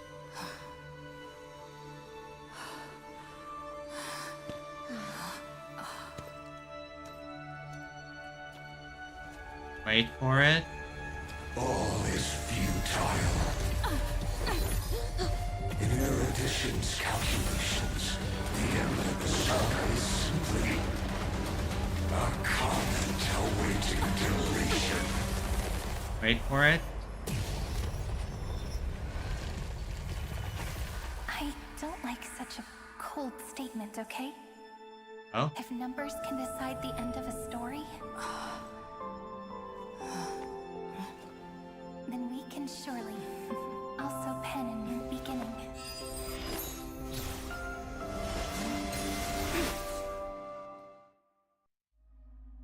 That's the thing. This, Lygus, we're not fighting a mechanical fight. This is a narrative battle. What do you think? If your hypothesis of Lygus' identity is true, then even if we remove the restrictions of the Ultimate Protocol, the chances of us defeating him in a head-on battle will still remain lower than the acceptable threshold. Therefore, victory will still hinge upon Miss Trailblazer and Miss Cyrene. Go on. Maybe we're thinking about the same thing. Lygus' cognition resides in the exomyth. He is both an instigator within the experiment and the observer outside of it. What? Logic. His inspiration circuit can simultaneously process the different time flows in and out of that world. That's where things get tricky. He simultaneously exists in two different timelines, where the internal clocks are wildly different. That old Intellitron's neurons have completely gotten used to that over this prolonged experiment. And that's why he holds home field advantage. You and I should be able to manage that too, if given more time. Unfortunately, there's no if, and we don't have more time. Yeah, basically, he's had a long time to get used to all of this, and they're just coming in. That's why we need to change our way of thinking and turn his advantage into a weakness. The key lies in memories, right? Yep, remembrance. Oh? You caught on quick. You've already mentioned my friend and I, so it's an easy connection to make, no? My intuition has always been very on point. Good. Then I'll cut to the chase. Since his thinking speed far exceeds that of normal people within Amphorius, we are going to externally plant a memory into his inspiration circuit. Oh, I see. Then, command it to loop endlessly until he gives in. Ah, Dormammu, I've come to bargain. Even the most flexible and sturdy inspiration circuit cannot withstand the traffic of a full-on information flood. When the amount of information exceeds his cognition filter's capacities, he will have no choice but to focus on processing this memory. That's when the parallel processing advantage he gained via Amphorius will completely destroy him. An image from a person's memory played in real time might only be a second for us. But for him in Amphorian time, it could be millions or even billions of calculations. Ah, yes. Yes. Lygus, I've come to bargain. Lygus, I've come to bargain. Lygus, I've come to bargain. Lygus, I've come to bargain. He won't be able to do anything. But watch, as he's locked into this prison forged by memories. Then we can entrap him in the same kind of cycle as the heroes were in. and get him to experience loneliness and pain in that endless recurrence. It's my greatest honor to be on the same page as the geniuses. Oh yeah, oh, he deserves every second of that. Every second. That little one is still in that old Intellitron's hands and won't be able to respond to us anytime soon. But I don't think she'd refuse. So it's up to you to figure out how to execute this plan. I'm not sure how this happened, but I knew it as soon as I saw you. You are currently a mimetic entity of the Remembrance. Yes, I seem to be something you folks beyond the sky call a memo sprite.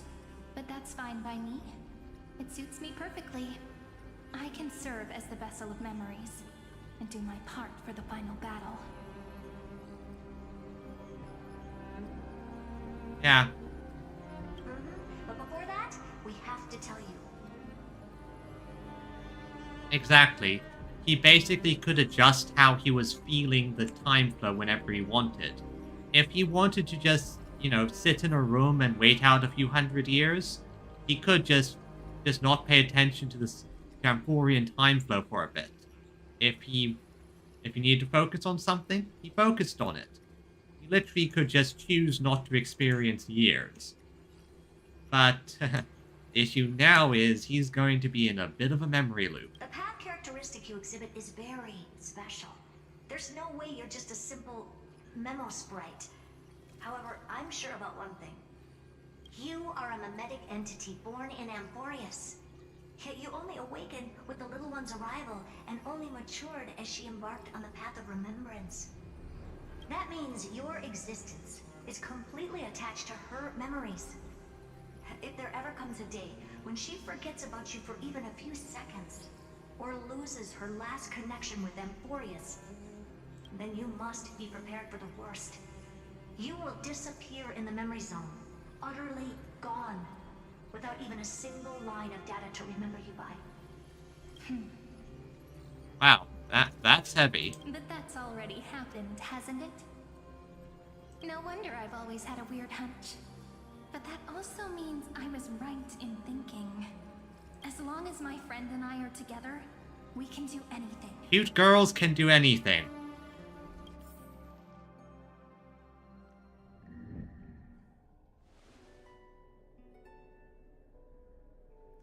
And long time no see, friend. Did you miss me while you were away? yes, I did.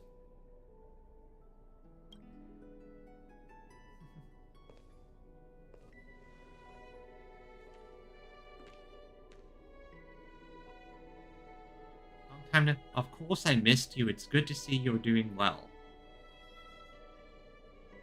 Yeah, I missed you. Same here. I've been waiting for you for 1,000 years. Like how everyone in Amphorius was also waiting for the Deliverer's return. You probably already knew about the genius's plans for that memory. I had to hide really well in a corner in time so Lagus wouldn't find me, and wait for the right opportunity.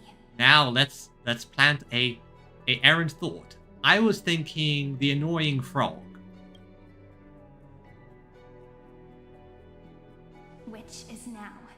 The moment when his manifestation in this world is destroyed, and his twin timelines are intersecting. We destroyed his manifestation reality. He had to make a new one. Okay, makes sense. I'm sorry for keeping this a secret from you all this time. I'll tell you the entire, unedited story of this millennium as an apology after this is all over. Thanks, I want to know all my friends and what they did for me. But for now, let's join hands and complete the final step with the power of the remembrance. Yeah, let's defeat Lygus together. Yep.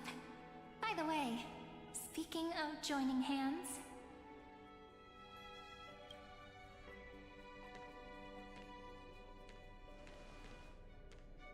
Can I please do something before we go on stage? If you want to kiss me, kiss me. Or do you want to dance? Remember the joke we made back at the Grove? Look. Aren't my hands pretty now? They are. What a fascinating feeling. Like countless memories all swelling up at once. Like, Cyrene, you're a good girl. What about you? What did you feel when we touched each other?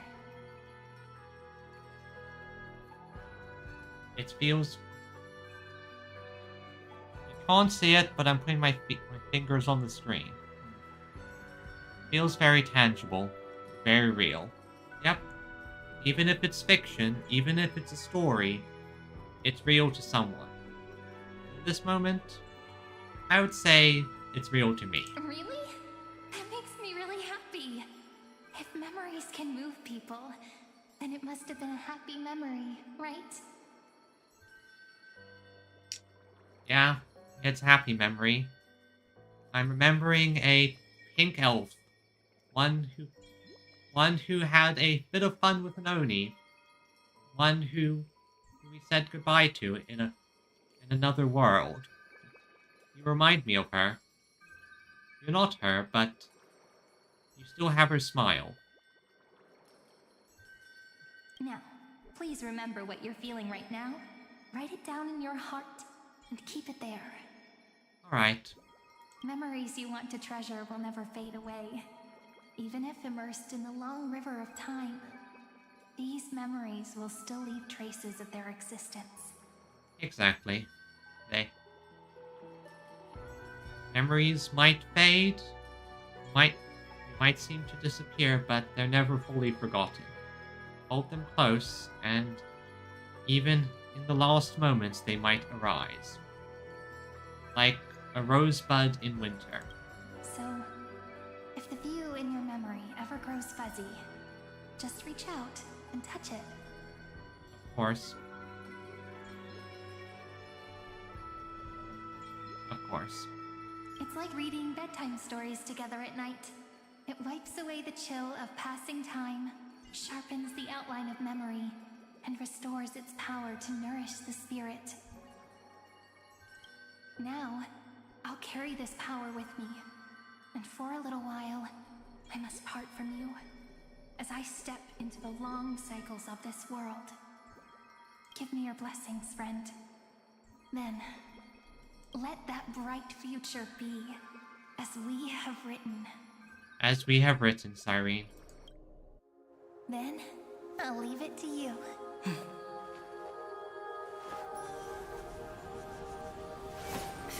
Now, Lygus, we're going to turn this mechanical-focused D&D game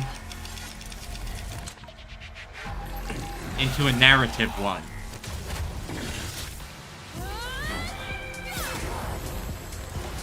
We're going to loop your death over and over again.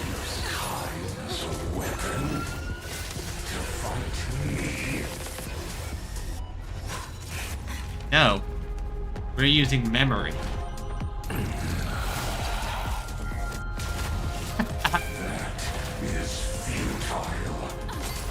It isn't. My existence proceeds and voices cycles. Then why haven't you beaten me yet?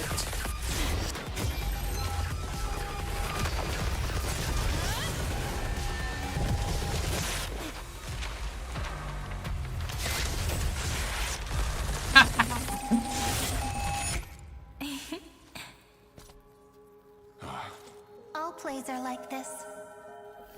Once you're on the stage, it's hard to return to the audience. Welcome to our story. How does it feel? Oh, it feels wonderful. Welcome to the stage, Lady Xandar. Even the authority of time cannot command the entire scepter, nor can it plunge the Amphorian extrapolation simulation into a loop. Yeah. And that's the thing.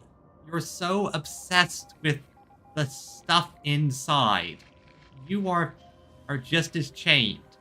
You can't realize that she already looked outside the cage. Like, don't you remember? With the finance loop, she didn't just use time. She reached outside of Amphorius. She contacted remembrance. This is not time. This is memory. If this was no system malfunction, then was I implanted with a mimetic entity of the remembrance? You guessed it right away. As expected from someone people call the first genius. I'm gonna keep doing what I just did if you don't stop, you know? My friend and I won't allow you to leave this memory, no matter what happens. Which means you are now trapped, Lord Xandar. And this time, you're not trapped in Amphorius, you're trapped here. You're moving in real time.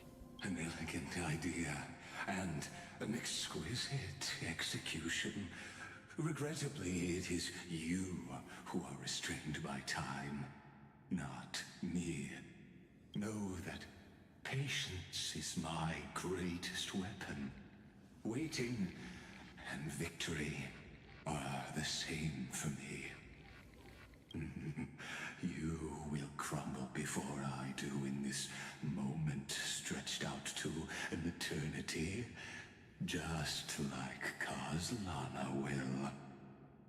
Yet all I need to do is to wait, as yet another futile bug falls down the cliff and into the bottomless abyss.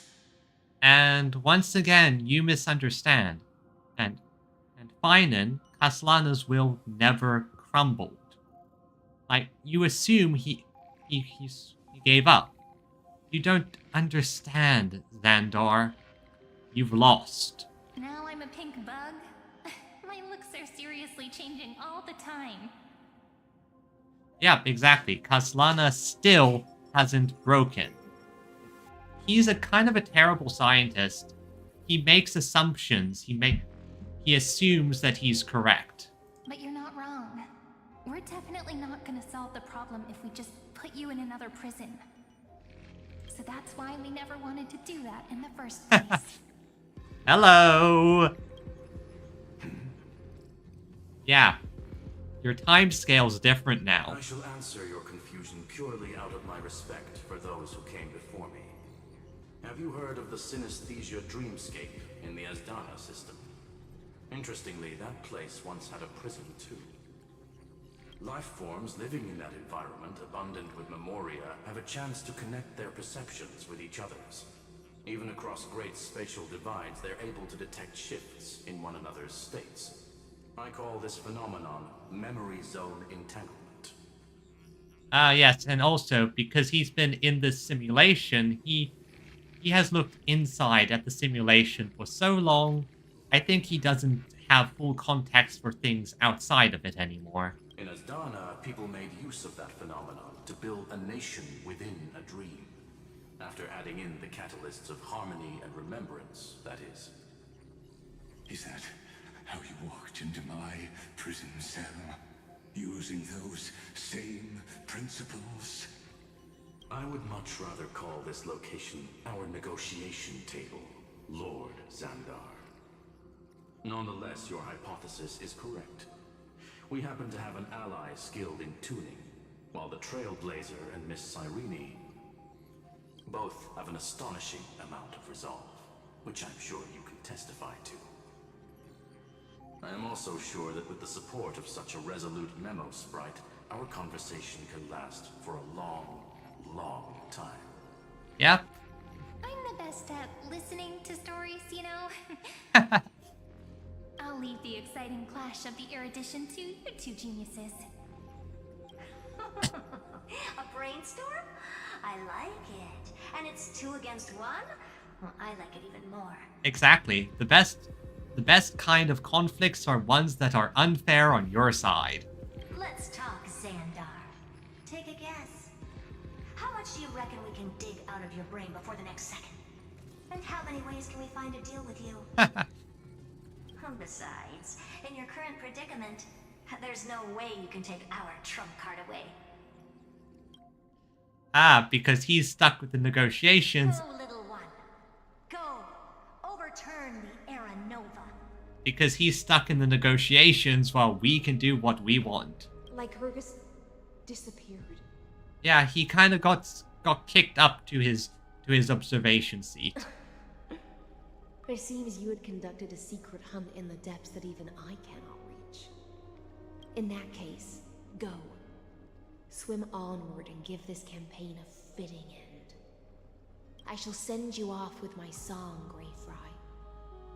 May this song penetrate time and become the prelude to the new world. Okay. Now let's mess up his calculations again. Because the thing is, that's one big factor here. Amphorius, I think, never fully did a proper calculation. It has always been Isagoras, or whatever that guy's name is now, attempting to push it towards destruction. He wants his outcome. And he wants his iron too. So let's see what happens when we connect things and open a new possibility.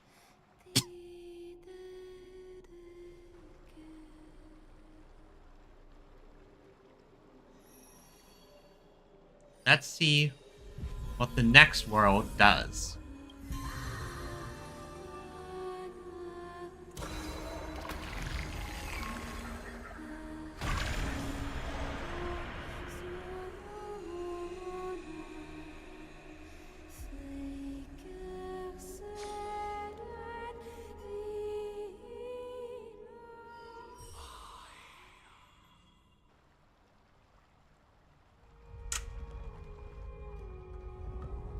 Now what happens next?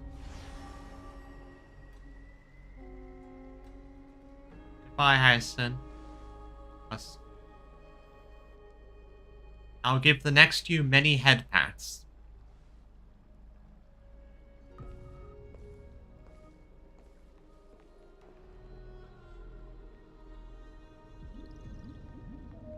Dux Gladiorum, you have completed your duty. A new dawn is about to rise.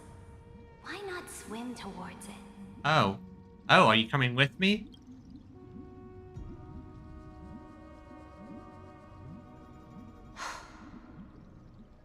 You died long ago, Imperator. Depart from my mind. Yet she is still your friend. But your duty towards the Imperator did not die with me. That duty will bind you no more. You will be able to hold for yourself one grandiose feast after another in the endless days to come.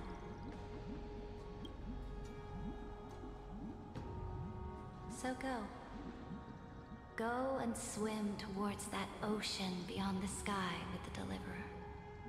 Yeah, I mean, we would happily accept you on the Express once we figure out how to make this real. Is this? A page out of that sidekick's book. I commanded her to gift this page to you when everything finally reaches the end. Saridra, you did care about her. What's on this page? Probably how you can continue with us. Memories. Lifelike memories. That sidekick found me after the bloody feast 1,000 years ago and showed me her diary. I saw within that notebook.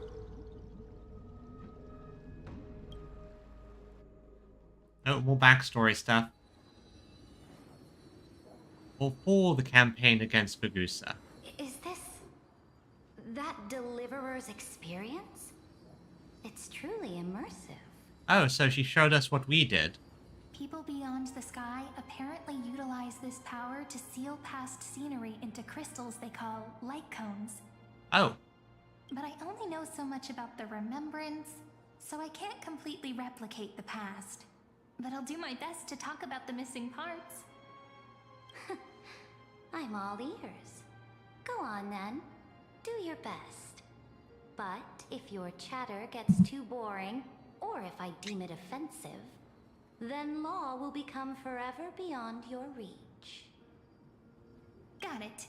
I'm sure you'll find this to your liking. After all, it's human nature to want to embark on a journey into the unknown.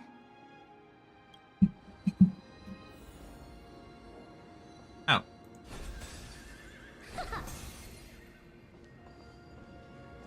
Let's see what this is. Browse the memories. This is our fight against the... What brightly colored annals. The journey of the Deliverer's conquest. Let me partake in it. Is this a fortress in the sky? No, this is Herta's space station. This is the first step of my friend's journey among the starry seas. This place is called the Herta Space Station. Just think of it as a supersized grove of Epiphany. Although, a fun fact about the naming here, apparently in the Chinese, if you translate it, it basically is the place Herta keeps her stuff.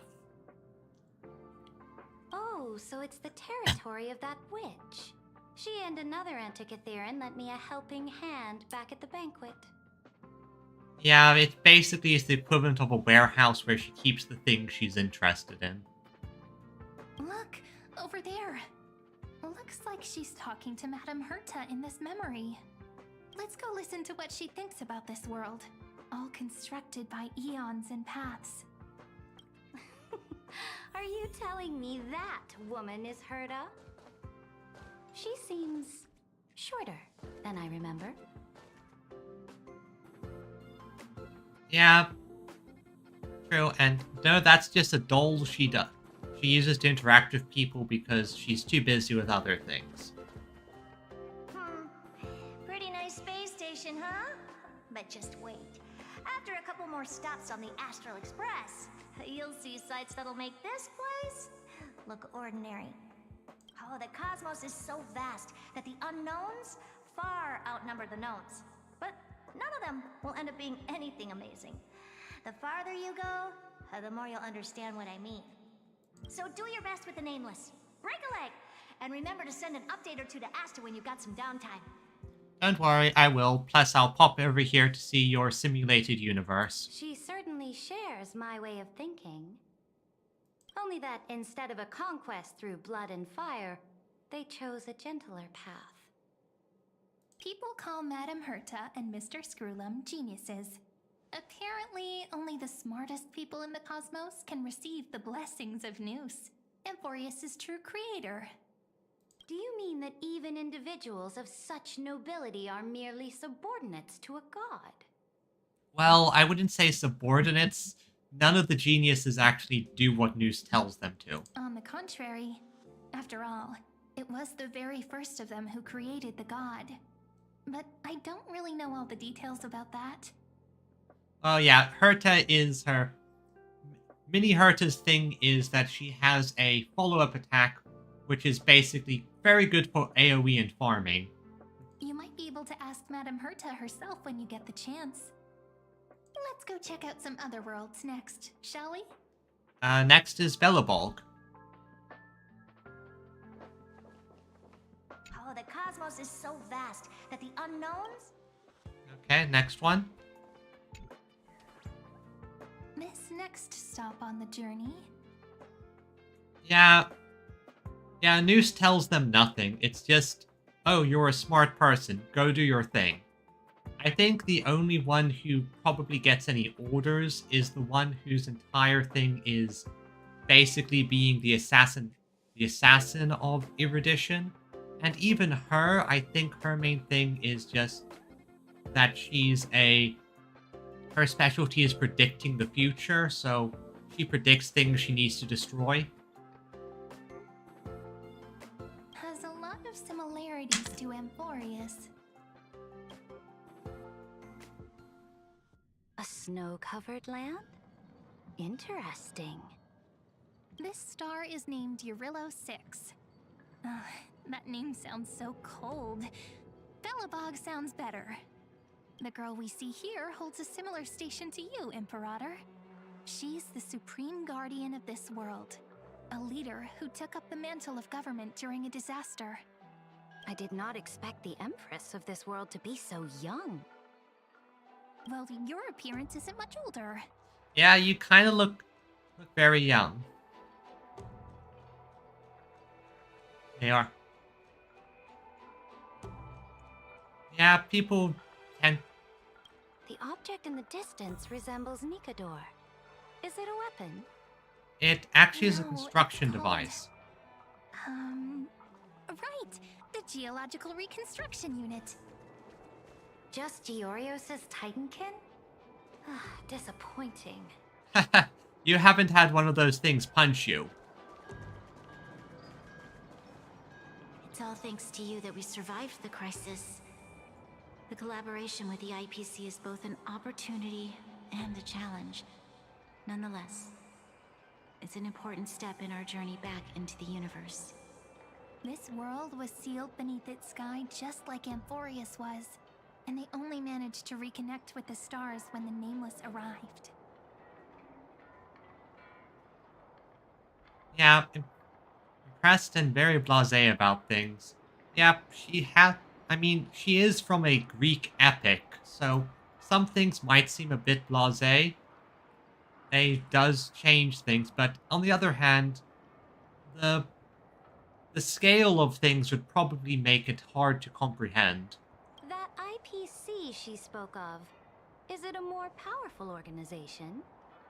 Yeah, very big. Yes, the IPC conquered many worlds through trade, and opened up a vast territory that way. There are many such powerful alliances beyond Amphorius, and they all walk on roads different from the destruction. I see what you're doing here, Cyrene. You're showing her that destruction and conquest weren't the only ways for her to do her build an empire thing. Coming back to the Supreme Guardian and her Belobog, didn't they find a peaceful way to enter the interstellar community? That cannot be true.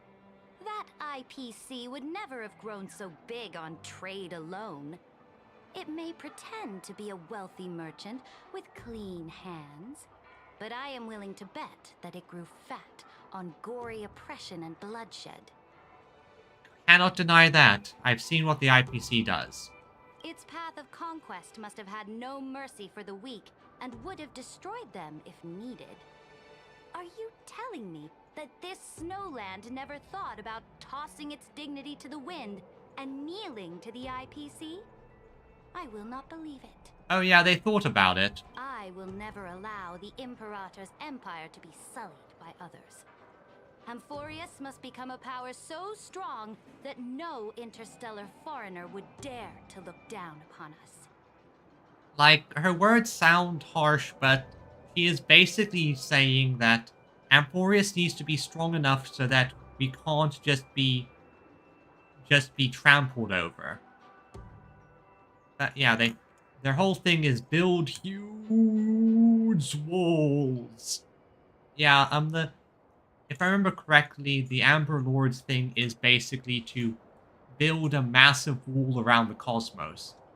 But I have seen a interesting theory recently.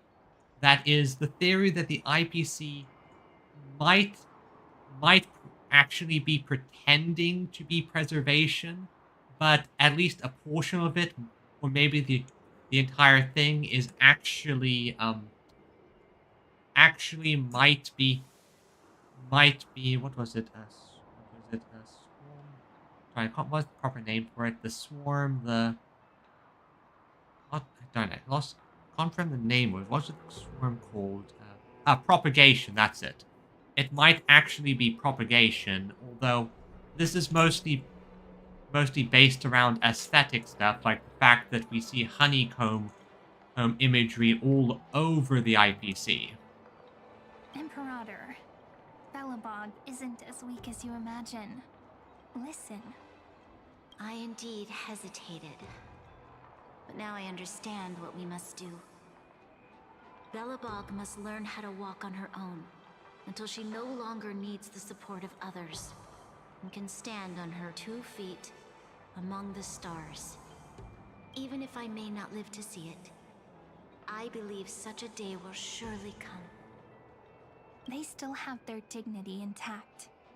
One day, that hope will melt through the ice and help them into a prosperous tomorrow.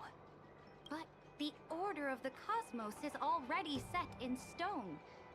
The old laws decree that only the strong survive, binding the weak in an unbroken chain, until they wither and turn to dust. Unless they embrace the power of the destruction. That's not true. Amphorius must shatter the old law and become the new order among the stars. We're showing her that that's not the only path. Speaking of the order, another one of my friend's companions may be able to enlighten you further on that. Let's go to the next page. Question, 1 second. Okay, can't see the Himiko and March voice lines. Okay, let's see what the next page is. This next world is a nation of dreams. Wait. Are we skipping over the Xianzhou? Fair enough. The first time I heard about that place, I didn't even know what to think. Yep, welcome to Penacony. Such opulence does indeed evoke astonishment. Yeah, that one. Although, again, there are some weird theories about it. It's an interesting Aeon if you look at its lore. The Swarm... fair enough with the hunt. The Swarm is a... Like, the Swarm arose basically from the last of its kind, a creature that was the last of its species, basically just not wanting to be alone. It's quite fascinating. This world is called Penacony, an eternal city built upon a land of dreams. It's also my friend's previous stop, where they went through a risky but exciting adventure. Tell me about it then. That man standing afar has wings on his head. I am truly curious. That is Sunday, and he has a lot to make up for. Also, I wish to gaze upon the views of the Reverie Hotel one more time. I'll be just a traveler when I come back here again. And perhaps, through a traveler's eyes, even the things I once knew so well will feel strangely different. Penacony is a land of the harmony, where all dreams and hopes merge and combine. It believes in unrestrained freedom, and that's how it lost itself in shallow delights. Yeah, it basically went a bit too far into excess. Then, this young man before you chose to rewrite its laws, using the power of the Order, hoping to shape a dream-bound paradise of perfect happiness. But it would have been a hollow happiness. Yet, the paradise of my dreams remains far away. Perhaps a brief journey with the Nameless can show me more possibilities in my search for paradise. Yep. As for what Penacony should look like, it'll be up to her. No. Up to their trailblazing now. It sounds like this ideal kingdom is no more. Yeah, we smashed it by ramming a train into his face several times. That's right. The people chose to wake up at the end. You can't see tomorrow when drowning in sweet dreams. Yeah, the Trailblaze is basically just go out, explore the unknown, build connections with what you find. Some people will decide to settle down and make roots. Others will continue their journey. This individual's law acknowledged only gods and constructs, leaving no space for humanity. And yet, the fact that he could accept defeat and resume his journey shows a rare self-awareness. and clarity of mind. You are also very self-aware, Imperator. Then you must know that the world promised by the destruction also has no place for humanity. I am indeed very aware of Lycurgus's honeyed words of deceit. I have seen enough. Take me back.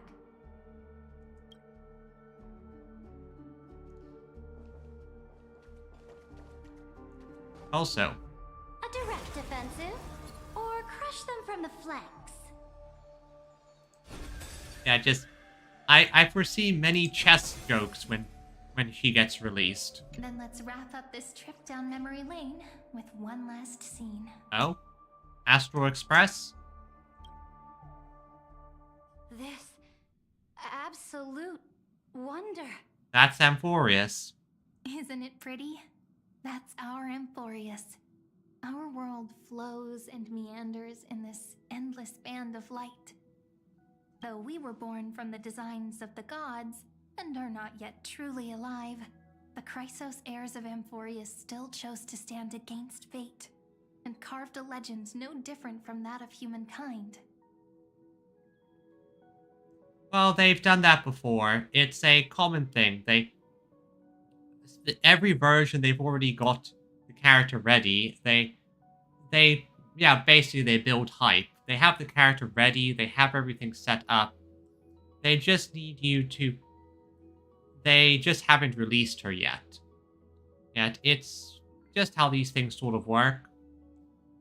Plus, it does build hype. It does help people just get the feel of them. Lots of small things. In some cases, we even get to use them in a fight, but, you know how it is.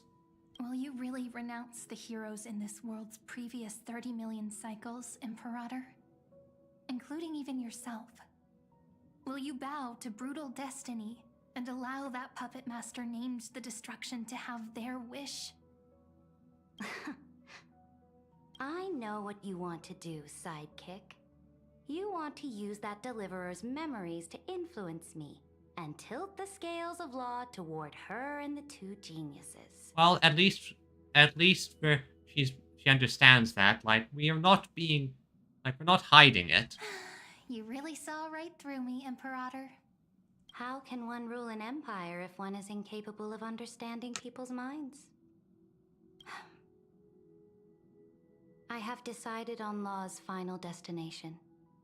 However, before I move my next chess piece, before we go on, tell me this, sidekick.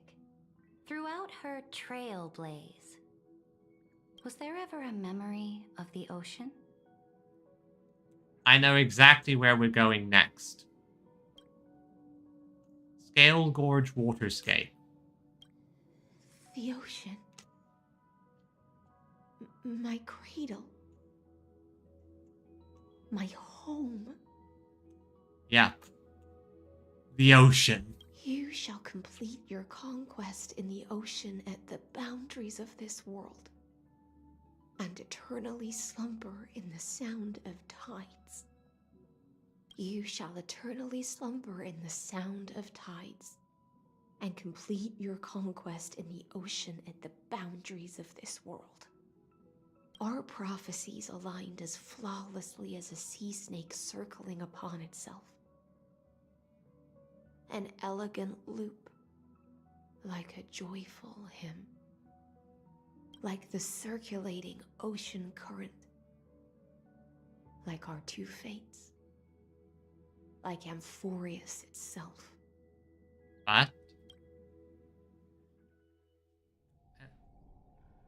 End of the campaign against Vagusa. The trial is over. So tell me, who will own the divine authority of law? No one. You're going to kill her here and now. I won't give it to anyone. What? I am the law. Why should I give my imperial crown to any other? Both the Deliverer and the Theoros came from beyond the sky. They have no right to interfere with the lands I conquered with my own 2 hands. The law of Amphorius shall be determined by Amphorius's master. What exactly did you see in the trial? Everything. I saw everything regarding the rules of this world's operation. I saw the laws of extrapolation that Theoros spoke of. I saw the ultimate protocol. As long as I offer a sacrifice of equal weight, I can rewrite the laws of this world according to my will. I can turn good into evil, ugliness into beauty, and weakness into strength.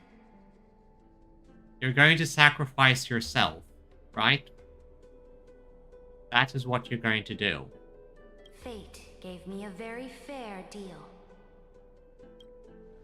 1 rule change for the life of 1 demigod. What are you planning to do? You can't guess. We can conquer the stars without relying on any power from beyond the sky. We just need to make some reasonable sacrifices. She means her own life. You can't hide that from me. You're going to sacrifice yourself to change the rule. Your ambitions have already made so many people give up their lives for the law. And you're still not done? I am determined for Amphorius to stand on her own 2 feet among the stars. You are beyond reason. You think such a simple and hypocritical statement can justify your atrocities? It doesn't. Again, she plans to get herself killed. There's no new without destroying the old. That's what you consider an atrocity? Ironic, for that is also the unchanging law of Amphorius's revolutions. Ever since the Flame Chase prophecy resounded in the distance, fate has decreed for the Chrysos heirs to ignite our blood and illuminate this dark age. People would still be puppets of the old dynasty if it weren't for my conquests. And you are... Come on, I know what you're planning here. But your world doesn't seem to be any different from your predecessors. Bloodshed, tyranny, oppression. You're making the same mistakes they did. Go and see everything for yourself. Go to any library I've built. Go listen to the rumors on every street corner. Go and witness how the Imperator crushed the old laws and forged new ones. Go and see what my conquests brought to this world. That is the thing about this. A lot of these are... Basically, a lot of these are connected to how should I phrase this? Yes. That's how conquest goes. There is bloodshed and there is pain. Depending on exactly the conqueror and how they handle the aftermath, that's what matters. From the sounds of it, she was a tyrant. Yes, she is a tyrant. But a tyrant isn't always a bad thing. Sometimes you need tyrants to keep order. Sometimes you need tyrants in order to, well, in order to keep things stable. So, it isn't always a bad thing. I cleansed the Chrysos War's filth, and mended all the conflicts left by the Arabellica. I restored Akima's might, and allowed mortals and Chrysos heirs to face each other as equals in the Council. I punished all sins, and rewarded all achievements. I smashed Talantin's shackles, united humankind to save themselves, and started the Flame Chase era. That's what the Imperator has done in her glorious life. Yep, exactly. Historically, tyrant is not a inherently negative thing. Tyrants can be good. I mean, the word dictator is derived from the ancient Roman policy of the dictator. A absolute ruler who takes charge in a time of need and can make decisions without approval of the people. because sometimes you need a single person to take the reins of power and just order everyone to do what they say. The problem often arises when such people just hold on to the power and don't give it up. The issue with tyrants and dictators is that, well, there's always the problem that you need a very specific type of person to hold the reins of power. So now, hearken to my final words. History will eventually forget Saridra, but it will never forget the Imperator's people or the Flame Chase era she began. Final words? Yep. She wants you to kill her.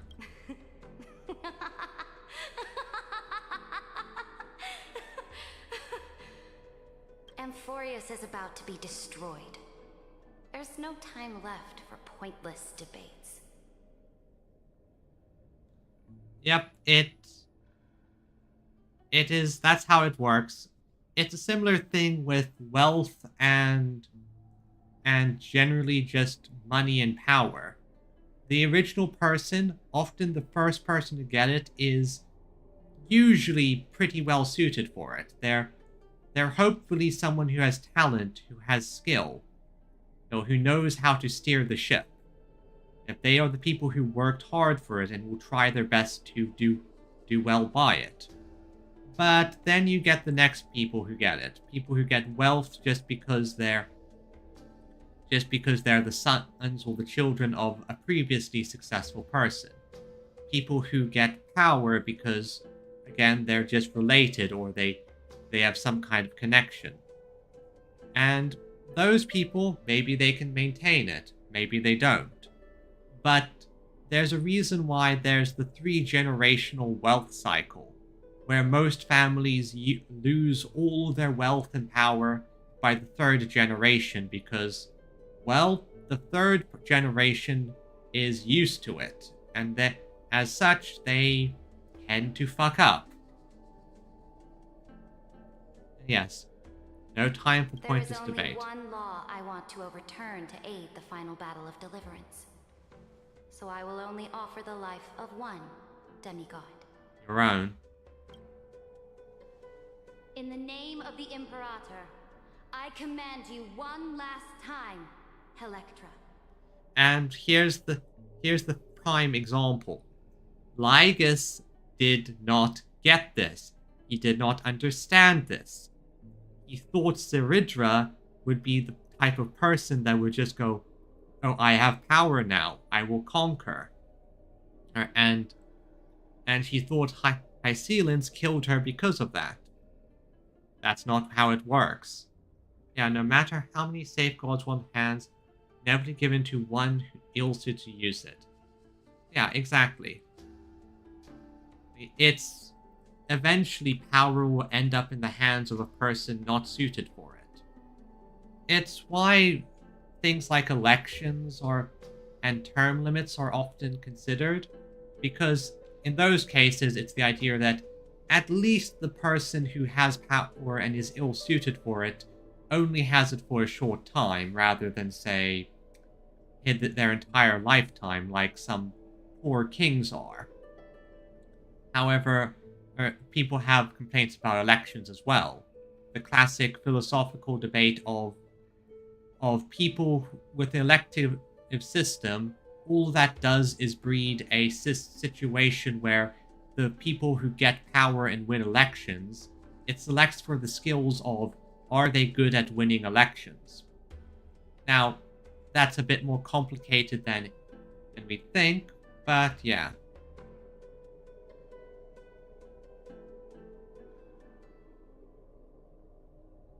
Oh, just got... oh yeah, that... yeah, that is whack and crazy. Either sacrifice yourself for conquest, or pierce this tyrant's chest with your sword.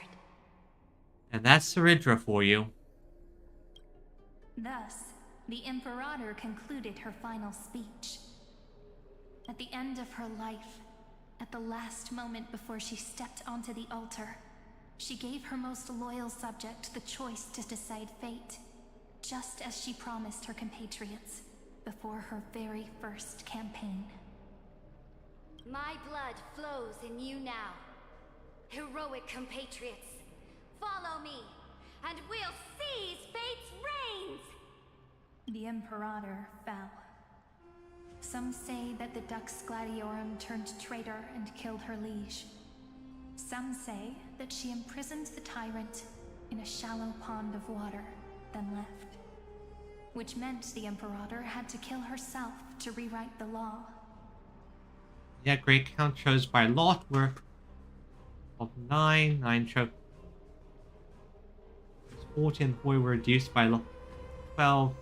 We chose 25. The 25 were reduced by lot to 9, and the 9 elected. These 45 were once more reduced by lot to 11. Oh god. And that is a gotcha system. That is truly going, Jesus, take the wheel. Just, I'm going to gotcha. But I can imagine that made it basic.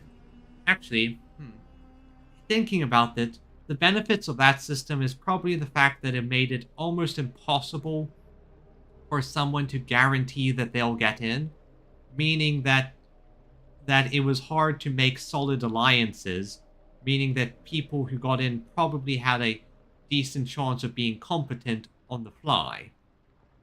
Which does make sense. There are countless stories about her death. All we can be sure of is when the knight left the vortex, the Imperator was still mumbling about their past conquests together. Yeah, basically resulted in the most meh candidate, because if you randomize it enough, eventually you'll just get the average. Which, in political arenas, can actually be pretty good. The beginning and the end of her existence. Imperator, wait! How could someone of your status come to the front lines? Let me be the flag bearer! The troops defending the pass to the west of the grove. Have they surrendered? They ran as quickly as they could when they heard your name. The Golden Cocoon Pass is now in the First Legion's hands. Good. What about the Delosian militia? The Third Legion set fire to the mountains and flattened everything west of the basin. They just need a few more days. That is enough. We cannot afford to miss an opportunity for victory. Lastly, how many Laedonian cannons are left? They are no more. The 2nd and 4th Legions have destroyed them all. Very good. They now have no way out, no reinforcements, and no artillery support. We will be able to liberate the Grove of Epiphany in the blink of an eye. They really do go for a lot of style with this. This is still a Greek tragedy in terms of how they set it up, but, well, we are going to rewrite the ending. We will launch the final charge 1 quint after the curtain fall hour tomorrow. Remember, as long as the Alliance's flag still flies on my shoulders, you must keep moving forward. Take no prisoners among the enemy soldiers. All sages who resist are to be captured and tried according to martial law. And do not destroy any books. Now go. Notify the entire army. Now that's smart. Basically going, don't destroy the knowledge. Yeah, we are writing it into a heroic epic. Understood. Those who are resolved to die, we salute you. Don't die. Live. I need you for tomorrow. Reporting in. The mountain dwellers are resisting fiercely, and the legendary Mountain Breaker is personally engaged in battle. Their formations are nigh impenetrable. There's... Then cease our frontal assault. Send scouts to all legions and tell them to retreat into the Tritos Plains before the parting hour. What? Are you planning to surrender? No. It's a strategic change of plans. The seismic walking dragon is enough for that battlefield. walking dragon. You mean that stupid beast, Terravox? What can they even do? Stupid? No. They are the wisest of all of Giorio's creations. Only they can perceive the currents of time. Let them deal with their earthly brethren. We will advance and take the lead in defeating what remains of our enemy. Ah, yes. Basically, fall back, let the enemy fight Godzilla, and then we'll beat them up afterwards. I will deliver the most fiery retribution for the humiliation they dealt us, and crown myself with a god-slaying wreath. Understood. I'll see to it. Those who are resolved to die, we salute you. We salute you. The Temple of the Three Fates sent a letter, Imperator. Let's see, the first one, second. They refused to surrender and said this letter is their last warning to us. Tell the commanding officers not to launch any attacks unless they receive the Imperator's handwritten approval. Disobedience will be punished by death. Ah, wait, you're going to siege and starve them? Oh, what are you doing? The priests of the Three Fates aren't soldiers, but politicians. Do not mistakenly believe they don't have a plan. These dying pests will wring out every idea from their brains, all for short-sighted gain. They are much shrewder than we are. Oh, I see. Because they're short-sighted, they'll make mistakes. I am inferior to them in that regard. They also have the prophecy to wield as a weapon, something I am not blessed with.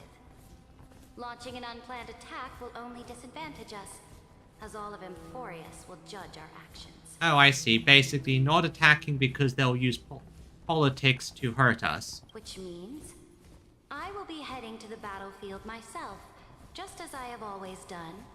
This time, however, I will go alone. I will conduct secret negotiations to ensure fate is on our side. Oh, I see. Because they're politicians and, well, politicians aren't the most loyal. Understood. The legions will make their preparations. Those who are resolved to die, we salute you. Why are we not allowed to march out with the army, Imperator? Ah, there's Aglaya. This will be a long voyage with no return. Those of you who bear the prophecy cannot come with me. Ah. She's telling them to stay behind while she does her thing. Why are you personally leading this battle if it's doomed to fail? The Flame Chase journey cannot be without a leader. Aglaya, that will be you. You're the leader. That is correct. The Empire will be without a head when the Imperator falls. But remember, as long as you seize the right opportunities, even a chaotic game will remain winnable. Kitty cat, I'm screaming. Please, Kitty, I'm screaming. Ah. So yeah, she basically appointed Aglaya to be in charge. My departure will create a long staircase for you. You will understand what I mean when news of my death reaches your ears. Saridra, is our journey about to be over? Yeah. Destroy the old laws and forge new ones. My conquest has reached its limits within the borders of Amphorius. Since the prophecy already decreed that the Imperator would never conquer the stars as she wished, I will bow out here and try no more. Clever. You basically are throwing the light into the future. More Chrysosaurs bearing divine authority will be born, and many more heroes will arise. Will they demand peace or war? Will they resist tyranny, or become the next Imperator? I do not care. The children of the future will decide for themselves. I did not expect the Saridra bit here, but it is nice. Do not mourn for me. Anyone can kill the Imperator. But the only one who can truly destroy her is Saridra. Yep. Anyone can kill me, but only I can destroy me. At the end, I faithfully recorded the most important battles in the Imperator's life. Her conquest was about to be completed at this point in the story. However, for some reason, a memory suddenly entered my mind just as I was about to put down my pen. Oh? It was a journey on a fantastical train. I had the honor of having a heart-to-heart conversation with the Imperator under the stars. And I asked her this question at the end of that discussion. How do you want history to remember you? As a hero who gave up her life for the flame chase? Or as a tyrant? As both, or just Saridra? She answered so quickly, as if she had made up her mind long ago. Probably the tyrant? I would rather be forgotten than be defined. Oh. Didn't expect that. But does make sense. Her whole thing is, I wanted to change fate. I wanted to rewrite the laws.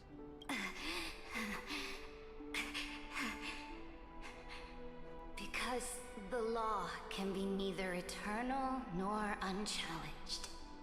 Okay, that's actually a very good one. Laws should not be set in stone. Sometimes they do have to shift. And only humanity can pen laws into history's pages.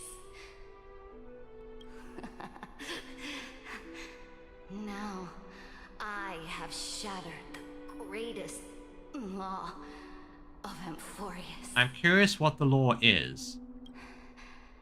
The game is nearing its end. Wait. Oh. I think I know what the law is. Dux Gladiorum. Even though you killed the Imperator in the previous 30 million cycles, this time you finally found your own law. Then Hysealance, Electra.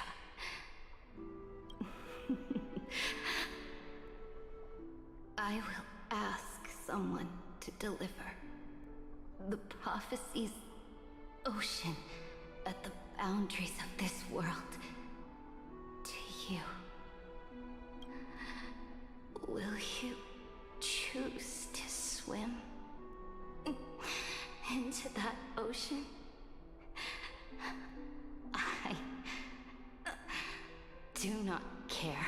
I think I figured out the law that she's changing.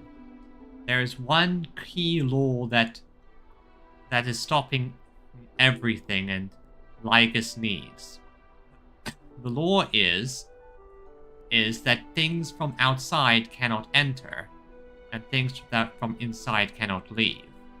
I think that's the law that she's changing. The law that now allows us to bring in backup. I do not care.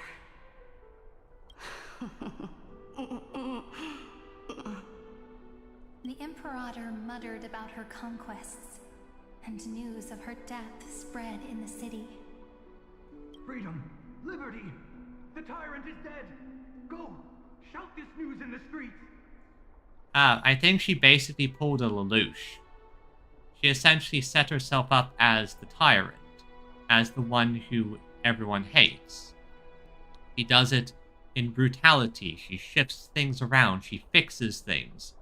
And then at the end, she lets herself die. My people, my fellow elders, do not panic. Stand your ground. That usurper has paid for her ambition with her life. People once cheered for my ascension. And now they cheer for my fall. No matter. I am fond of applause. Oh, the applause is always sweet.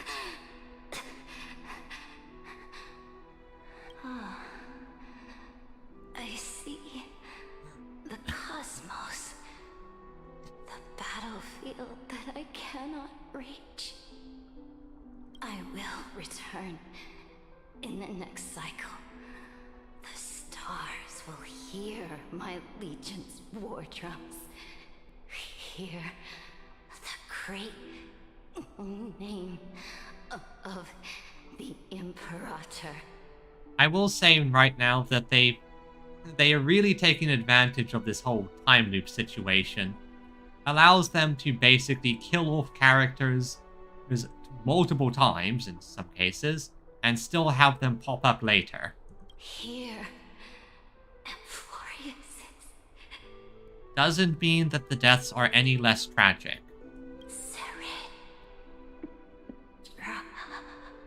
Because these aren't the same versions. To this day, we do not know which rule the Imperator overwrote at the cost of her life. Perhaps the truth will only be revealed at the moment of checkmate, just like every chess game she ever played. I think there are two rules that I think she might have changed. One is the rule that people from beyond cannot enter and people cannot leave. And two is the rule that people who are from this cycle can't go to the next one. At least that's my guess. We only know her death inflamed Akama. On one side of the city, those who defended liberty toppled her statues to the ground. On the other side, her supporters put themselves between the masses and her monuments, declaring loudly that the Sovereign is still among the people. You have loops upon loops upon loops. And yeah. Some people hated her as a tyrant, other people still support her. It is said that golden blood congealed into the same letters everywhere they fought. It was the name borne by Akama's first and final sovereign, the Imperator, Saridra. Saridra. But the one who bore that name did not see any of this. Her gaze was cast far away, and the sound of tides in her ears drowned out the people's cries. What was the Imperator thinking about in that prophesized ocean at the boundaries of this world? In that shallow puddle of stagnant water, was she reminiscing about her past conquests? Or repenting for the millions killed for the plane chase? Yeah, it's definitely for something. I'd imagine it is a very specific and crucial role. It was neither. The Imperator only saw how the surface of the water gleamed like that crude chessboard, dissected by light and shadow in the afternoon when her teacher played against her for the first time. Look at this chessboard. What do the pieces look like? They are strangely beautiful. They look like the stars in the night sky ablaze.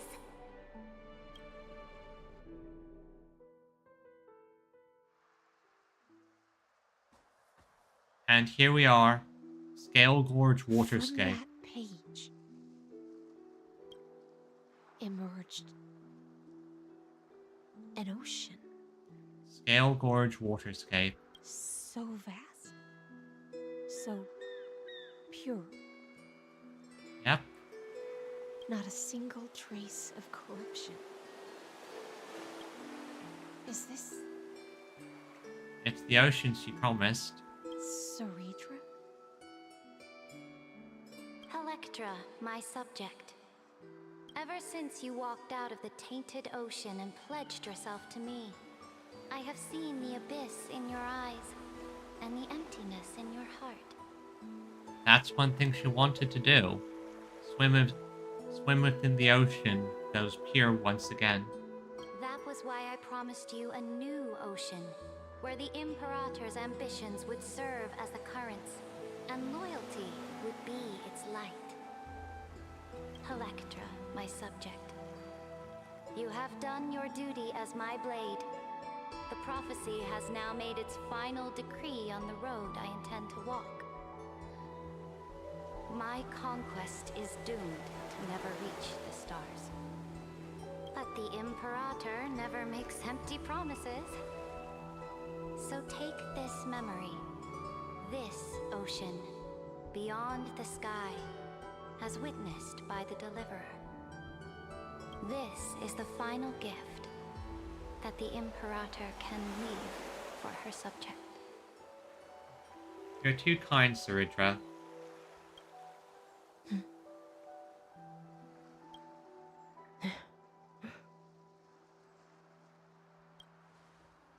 When I was still a fish in the ocean, I always felt so genuine swimming through the waters. But once I stepped onto land, I found myself caught in a play.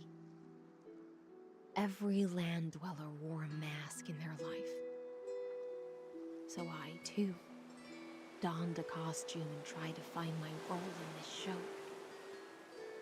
I became your blade in war and the violin strings at banquets.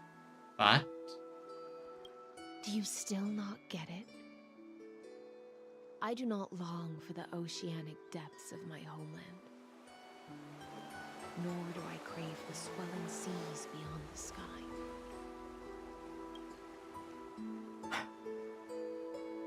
Still, I think this is a worthy banquet for you as well. Perhaps even I don't know what I want. I still don't know where I should swim to even at the end. Just swim. Let your heart guide you. But I know one thing right now. A fish is simply a fish. And she can never leave the ocean she's in. But whether under the ocean or on land, we two prisoners who can never escape this cave can still look outside the cave and see the stars. Yeah. I have to admit, the 12-factor simulation of life in this experiment has far exceeded my expectations. Oh, we're going to go far beyond that. Make your choice then, Senior Society member. Do you want to keep walking down the wrong path and be remembered for your incorrect conclusions? Or do you want to return to the audience's seat and give yourself, Amphorius, and the entire cosmos a more fitting end? Basically, you want to continue trying to interfere, or are you going to actually be a scientist and just watch what the end result is going to be? I must refuse. A dead man never fears death. Did I not make myself clear? Have you forgotten about our dear Lord of Silence? You wouldn't want her to consider your 8 other clones as cancers within the erudition and chop them all up, would you? Ah, yes, her. Well, that's a threat. Your logical deductions are vastly different from mine. Therefore, allow me to provide one more academic recommendation. Wow, you can hear the anger in his voice. Listen, my peers. Why don't you look beyond this world? Just as the Chrysos heirs did. Re-evaluate your calculations and take into account all enemies in the upcoming war among the Eons. Amphorius is not a place where 3 paths entangle, but where 3 paths fight to the death. You used Memoria to resist me, but did you not consider the possibility that the Remembrance and their children might have taken this opportunity to join the fray as well? Well, yeah, they've been doing that, but the issue here is that you don't know about Evernight. You don't have all the conclusions, do you? In the meantime,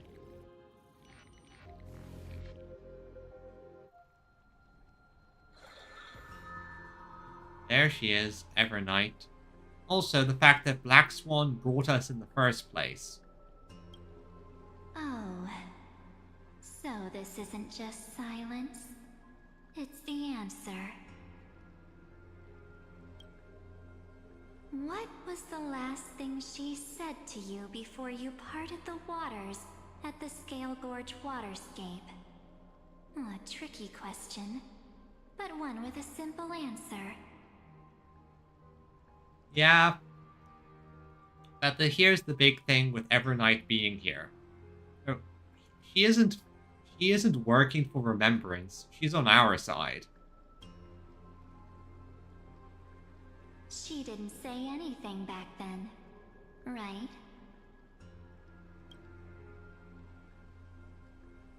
Don Hung. That's correct. And now I'm sure. You are not March 7th. There's no way she would remember that detail. Of course, the classic, what did she say in this situation? Oh well, that she didn't say anything. Aha! You're not her because she is too dumb. She's too stupid to remember that. Perfect way to trick someone. On the other hand, I don't think Evernight was ever pretending to be March.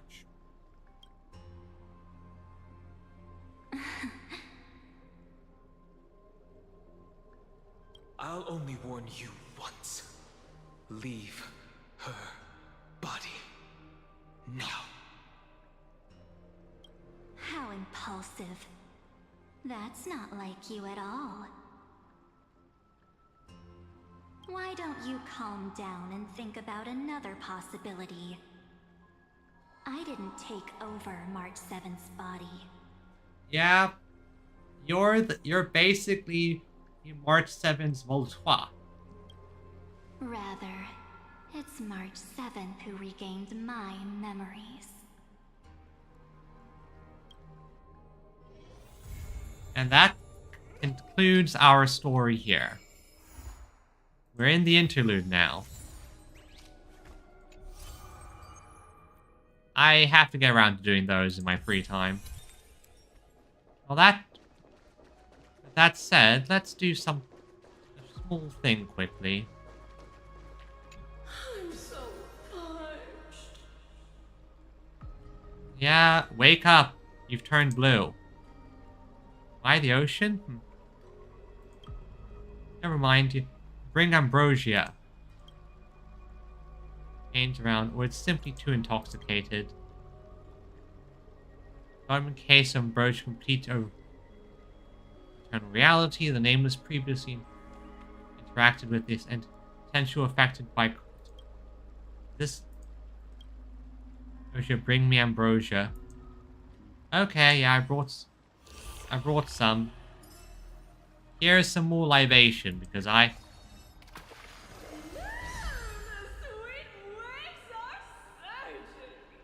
Oh wow, I just had enough for all of it. I did not think I had that much. So I've got more resources. Don't have all of this one. Oh well. Guess gotta wait for future versions then. So that's very, very nice. So that concludes our story here on Emporius, but we still have a minor thing to take care of a little bit of a mini game. So I do find it interesting when it comes to Evernight.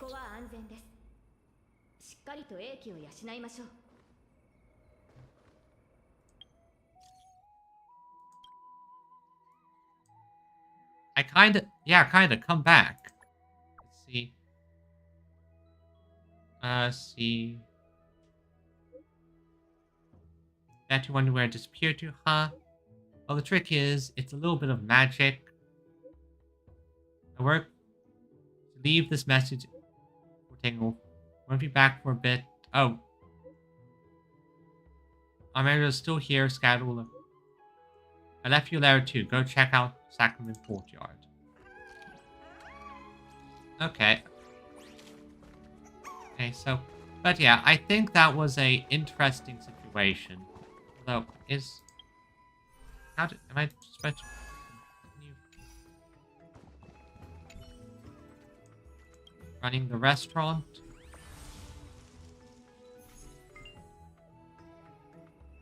Reviews, next.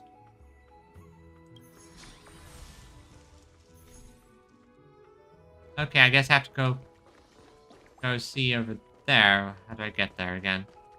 Well, still, I find it interesting when it comes to how they're setting this up, because obviously Remembrance is going to play a part in the coming section, but we know that March is, well, Evernight, right, appears to be something that March forgot.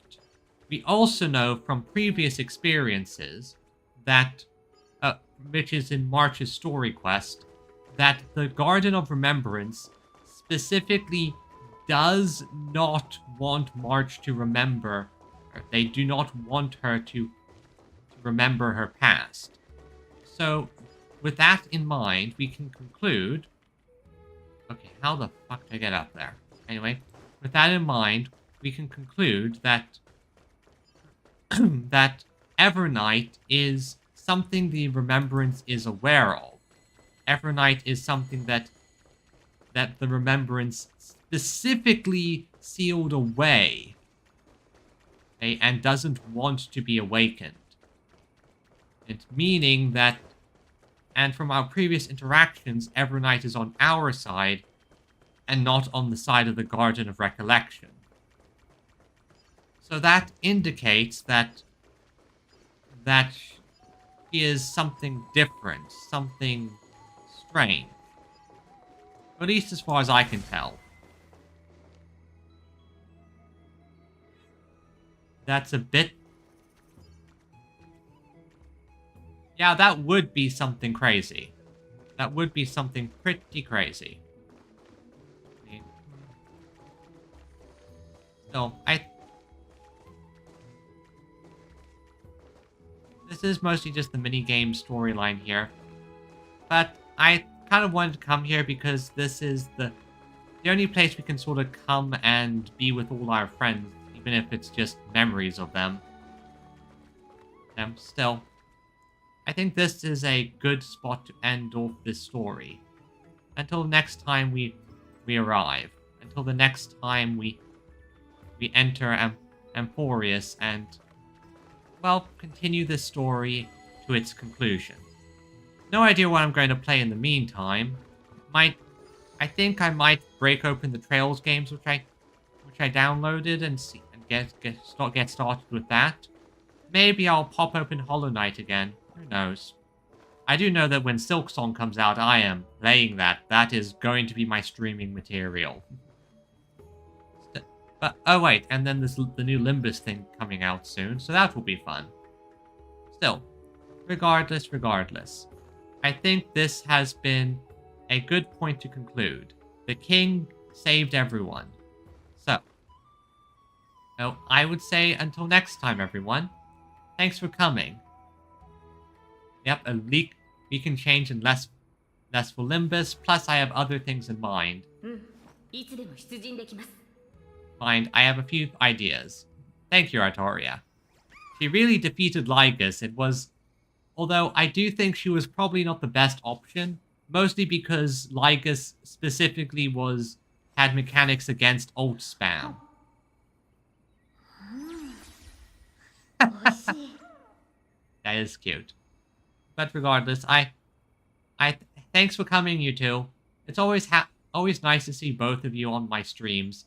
Hopefully I'll one day break my way through and get to that 3+ average margin.